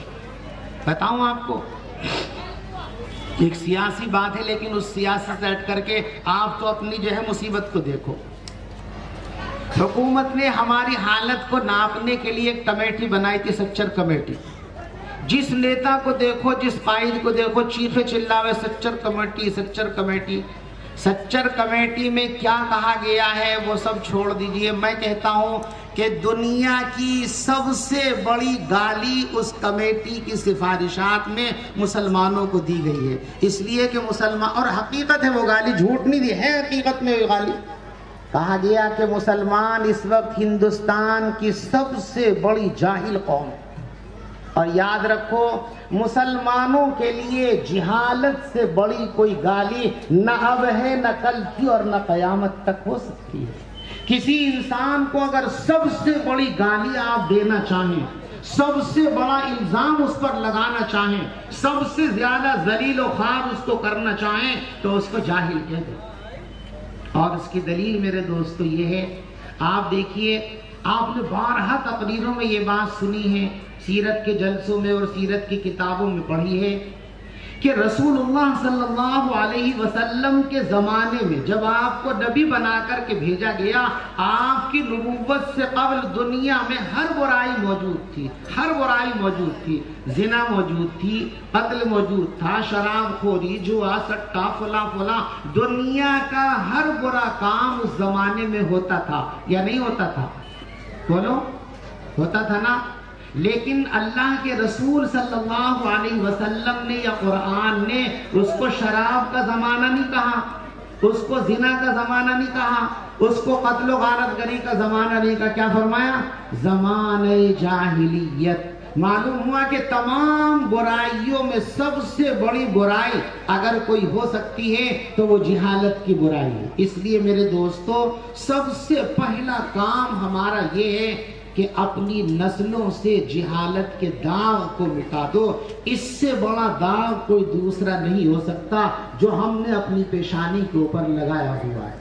آج ہماری بے حسی کا عالم یہ ہے کہ چند ٹکوں کی خاطر ہم اپنے ان معصوم بچوں کو جن کے ہاتھوں میں قلم ہونا چاہیے، کاپیاں ہونی چاہیے، کتاب ہونی چاہیے، ان کے ہاتھوں میں ہوٹل کی جھوٹی پلیٹیں ہیں، ان کے ہاتھوں میں ریڑے ہیں، ان کے ہاتھوں میں ٹھیلے ہیں، ان کے ہاتھوں میں پھاولے ہیں۔ مسلمانوں کے لیے اس سے بڑی بے غیرتی اور کیا ہو سکتی ہے کہ وہ اپنے مستقبل کو اپنے ہاتھوں سے ذبح کر رہا ہے۔ اس لیے خود پر رحم نہیں آ رہا ہے تو اپنے معصوم بچوں کے مستقبل پر رحم کرو اور ان کے مستقبل کو بچانے کی فکر کرو اور ان کو تعلیم سے وابستہ اور آراستہ کرو۔ ہر طرح کی تعلیم اپنے بچوں کو دینے کے لیے کمر بستہ ہو جاؤ۔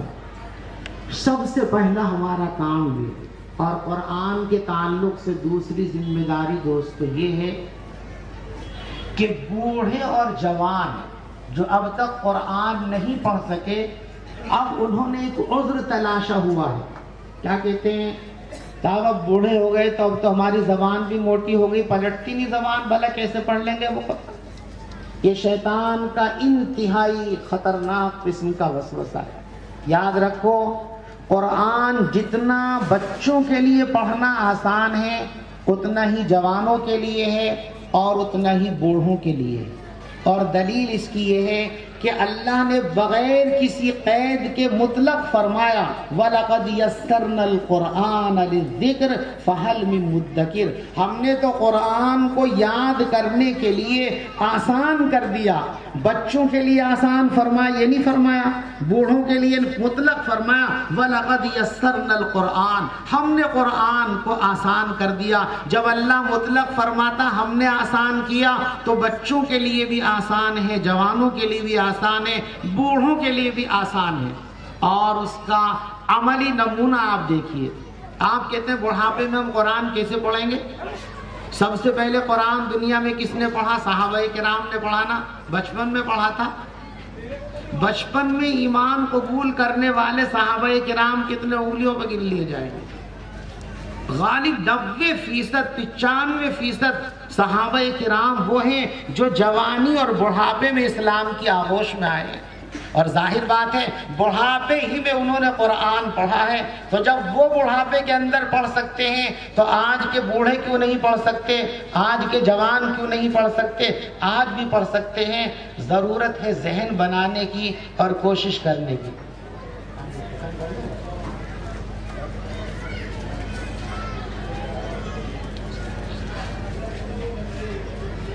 اس لیے بھائی جوانوں کو بھی ضرورت ہے، بوڑھوں کو بھی ضرورت ہے، بوڑھے بھی اس کے لیے کوشش کریں، جوان بھی اس کے لیے کوشش کریں، اور ہمارے علماء کو مکاتب کے ساتھ ساتھ تعلیم بالغان کی خصوصی مہم اور خصوصی تحریک چلانی چاہیے۔ اور دوستو، اس تحریک میں دونوں طبقوں کے تعاون کی ضرورت ہے۔ علماء اس تحریک کی سربراہی کریں گے اور آپ علماء کے ہاتھوں کو مضبوط کریں گے۔ علماء کے ہاتھوں کی مضبوطی یہ ہے کہ ان کے لیے اس تحریک کو چلانے کے لیے جن جن وسائل کی ضرورت ہو آپ دل کھول کر ان کے لیے ان وسائل کو فراہم کیجئے، تاکہ یہ تحریک کامیابی سے ہمکنار ہو اور قیامت کے دن آپ اللہ کے سامنے سرخ روح ہو کر کہہ سکیں کہ اللہ تو نے جو دولت ہم کو دی تھی، ہم نے اس دولت کو تیرے دین کی سربلندی کے لیے جب کہا گیا جب ہی پیش کر دیا تھا۔ تو اللہ تبارک و تعالی بھی آپ کے لیے اجر و ثواب کے دہانے کھول دیں گے۔ ہمارے ان دوستوں نے جو اس مدرسے کو چلا رہے ہیں، جس کی کارکردگی آپ کے سامنے ابھی آئی ہے کہ 7 بچے ماشاءاللہ حافظ قرآن ہوئے ہیں، اللہ اور ترقی عطا فرمائے اور اس کے فیض کو عام فرمائے۔ ان حضرات نے اپنے اس کام کو وسعت دینے کے لیے، اس کو پھیلانے کے لیے، بڑا کرنے کے لیے معلوم ہوا ہے کہ کوئی زمین خریدی ہے، اور ظاہر بات ہے کہ اس زمانے کے اندر زمین بہت مہنگی ہے، اس کی قیمت کی ادائیگی کا مسئلہ ہے۔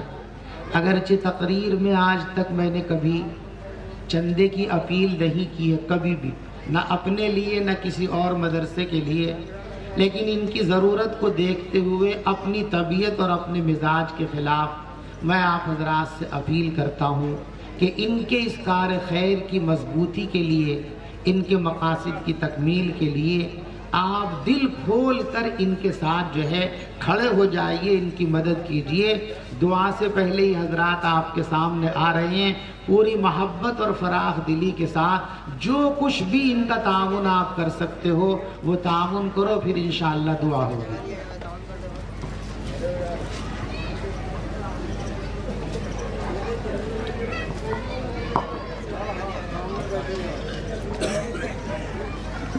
زمانہ بڑے شوق سے سن رہا تھا، زمانہ بڑے شوق سے سن رہا تھا، تم ہی چل دیے داستاں کہتے کہتے۔ یہ تھے حضرت مولانا مفتی محمد خورشید صاحب، جو اپنے مواعظ حسنہ سے ہم تمام سامعین کے قلوب کو مجلہ مصفہ کر رہے تھے۔ حضرت والا جب آپ حضرات کے سامنے زور خطابت کر رہے تھے، میری زباں پہ یہ شعر آ رہا تھا، کیا ہی خوب تھا تیرا انداز دل کشانہ، کیا ہی خوب تھا تیرا انداز دل کشانہ، تڑپا گیا دلوں کو تیرا واضح ناصحانہ۔ میرے بھائیوں، میں تمامی حضرات سے درخواست کروں گا کہ مدرسہ اشاعت العلوم میں عشاء کی نماز کے لیے آپ تمام حضرات جمع ہو جائیں، وہاں پر عشاء کی نماز ہوگی، ان کے بعد کھانے کا نظم کیا گیا ہے، کھانا کھا کر یہاں سے روانہ ہوں، اس سے پہلے آپ تمام حضرات اپنی جگہ پر بیٹھے رہیں اور دعا ہوگی، دعا کے بعد مجلس ختم ہوگی۔ آپ تمام حضرات بخوبی واقف ہیں کہ ایک مدرسے کے اندر، مدرسہ اشرفیہ غیاث العلوم کے اندر تقریباً 100 بچے زیر تعلیم ہیں، جن کے سارے اخراجات آپ حضرات کے تعاون سے پورے کیے جاتے ہیں۔ آپ حضرات اس تعاون میں بڑھ چڑھ کر حصہ لیں، بھرپور تعاون سے نوازیں۔ یقیناً حضرت والا کی تقریر اس طرف تھی کہ اگر کوئی عالمین کی، علماء کی، حفاظ کی اور اسی طرح مدرسے میں پڑھنے والے کی خدمت کرتا ہے، جانی اعتبار سے، مالی اعتبار سے، اللہ رب العزت کی نگاہ اور اللہ رب العزت کی نگاہ رحمت اس کی طرف آتی ہے، بڑھ جاتی ہے، اللہ کی اس کی قدر بھی بڑھ جاتی ہے۔ لہٰذا آپ تمامی حضرات سے پرخلوص اپیل کی جاتی ہے کہ اس تعاون کے اندر بڑھ چڑھ کر حصہ لیں اور اپنا تعاون پیش کریں۔ اور دوسری بات، اپنی جگہ پر بیٹھے رہیں، پرسکون انداز میں بیٹھے رہیں، انتشار کا ماحول پیدا نہ کریں، اور اس کے بعد دعا کی جائے گی، دعا میں تمام حضرات شرکت کریں۔ اور جو طلبہ وصولی میں لگے ہوئے ہیں ان سے درخواست ہے کہ جب وصول ہو جائے تو تھیلی اسٹیج تک پہنچانے کی زحمت کریں۔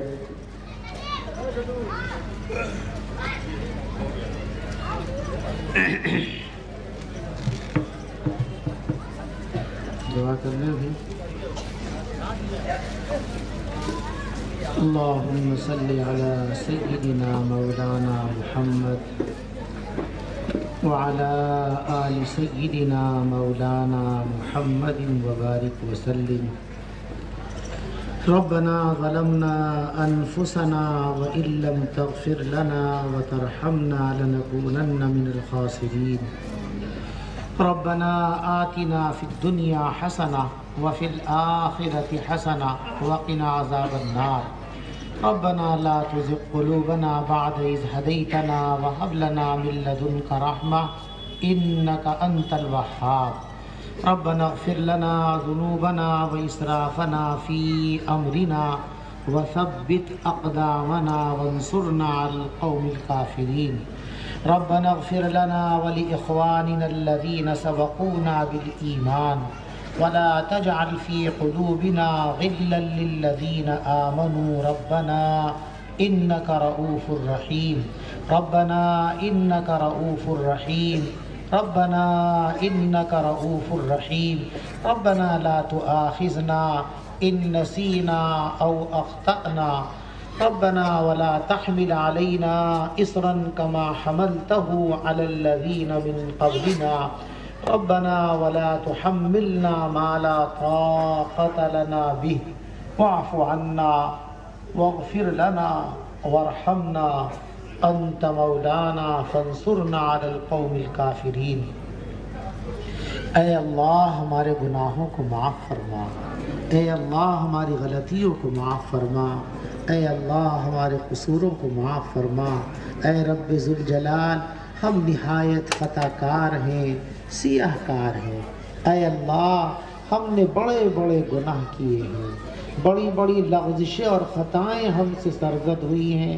اے رب ذوالجلال، ہمارے گناہوں کی تعداد بہت زیادہ ہے، لیکن اے رب ذوالجلال، آپ کی رحمت ہمارے گناہوں سے بہت وسیع ہے۔ اے اللہ، اپنے فضل سے، اپنی رحمت سے ہمارے گناہوں کو معاف فرما، ہمارے والدین کو معاف فرما، ہمارے اساتذہ اور مشائخ کو معاف فرما، ہمارے گھر والوں کو معاف فرما، ہماری اولادوں کو معاف فرما، ہمارے شاگردوں کو معاف فرما، ہم سے تعلق اور محبت رکھنے والوں کو معاف فرما۔ اے اللہ، اپنے حبیب صلی اللہ علیہ وسلم کی ساری امت کو معاف فرما۔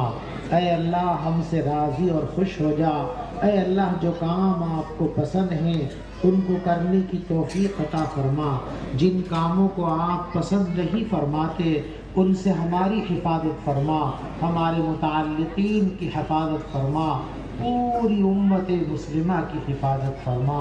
اے اللہ، ہم سے راضی اور خوش ہو جا۔ اے اللہ ہماری جانوں کی حفاظت فرما، اموال کی حفاظت فرما، ایمان کی حفاظت فرما، عزت و آبرو کی حفاظت فرما۔ اے اللہ ہمارے مدارس کی حفاظت فرما، مساجد کی حفاظت فرما، خانقاہوں کی حفاظت فرما، دین کا کام کرنے والی جماعتوں اور افراد کی حفاظت فرما۔ اے اللہ خاص طور پر علماء کی حفاظت فرما، اے اللہ علماء کی حفاظت فرما، اے اللہ علماء کی حفاظت فرما، اے اللہ علماء سے ہماری وابستگی کو مضبوط فرما دے، اے اللہ ان کی رہنمائی میں چلنے کا ذوق عطا فرما دے، اے اللہ ان کی اقتداء کا ذوق عطا فرما دے، اے اللہ ان سے مشوروں کا ذوق عطا فرما دے، اے اللہ ان سے رہنمائی حاصل کرنے کا ذوق عطا فرما دے۔ اے رب ذوالجلال جو یہ ہمارا مدرسہ ہے، اے اللہ تو اس کو قبول فرما، یہاں کے طلباء کو قبول فرما، اساتذہ کو قبول فرما، منتظمین اور معاونین کو قبول فرما۔ اے اللہ اس مدرسے کو دن رات چوگنی ترقی نصیب فرما، اس کے فیض کو عام فرما، اس کی ضرورتوں کا تکفل فرما، اے اللہ اس کی ضرورتوں کا تکفل فرما۔ اے اللہ مدارس کے لیے ظاہری اسباب میں اے اللہ آمدنی کے وسائل نہیں ہیں، اے اللہ ان کی کفالت تو آپ کے فرماتے ہیں، لوگوں کے دلوں کو آپ متوجہ فرماتے ہیں، اے اللہ صاحب ثروت لوگوں کے دلوں کو اس ادارے کی طرف متوجہ فرما دیجئے، اے اللہ ان کے قلوب کو مائل فرما دیجئے، اے اللہ ان کے تقاضوں کو پورا فرما دیجئے۔ اے رب ذوالجلال جن لوگوں نے دعاؤں کے لیے کہا ہے ان سب کے مقاصد کو پورا فرما دیجئے، اس مجمع میں جتنے احباب ہیں سب کی جائز ضرورتوں کو پورا فرما دیجئے۔ اے اللہ ہم میں جو بیمار ہیں سب کو شفا عطا فرما دیجئے، جو مقروض ہیں عزت کے ساتھ ان کے قرضوں کی ادائیگی کا انتظام فرما دیجئے، جو بے اولاد ہیں ان کو نیک اولاد عطا فرما دیجئے۔ اے اللہ جو صاحب اولاد ہیں ان کی اولاد کو نیک بنا دیجئے، اے اللہ ان کی اولاد کو صالح بنا دیجئے، ہم سب کی اولادوں کو صالح بنا دیجئے، ہماری آنکھوں کی ٹھنڈک بنا دیجئے، دنیا اور آخرت میں ہماری عزت کا ذریعہ بنا دیجئے، نیک نامی کا ذریعہ بنا دیجئے۔ اے اللہ جن کی اولادیں نکاح کے لائق ہو چکی ہیں، اے اللہ رشتے نہیں مل رہے ہیں ان کو بہترین رشتے مرحمت فرما دیجئے، بہترین وسائل مرحمت فرما دیجئے۔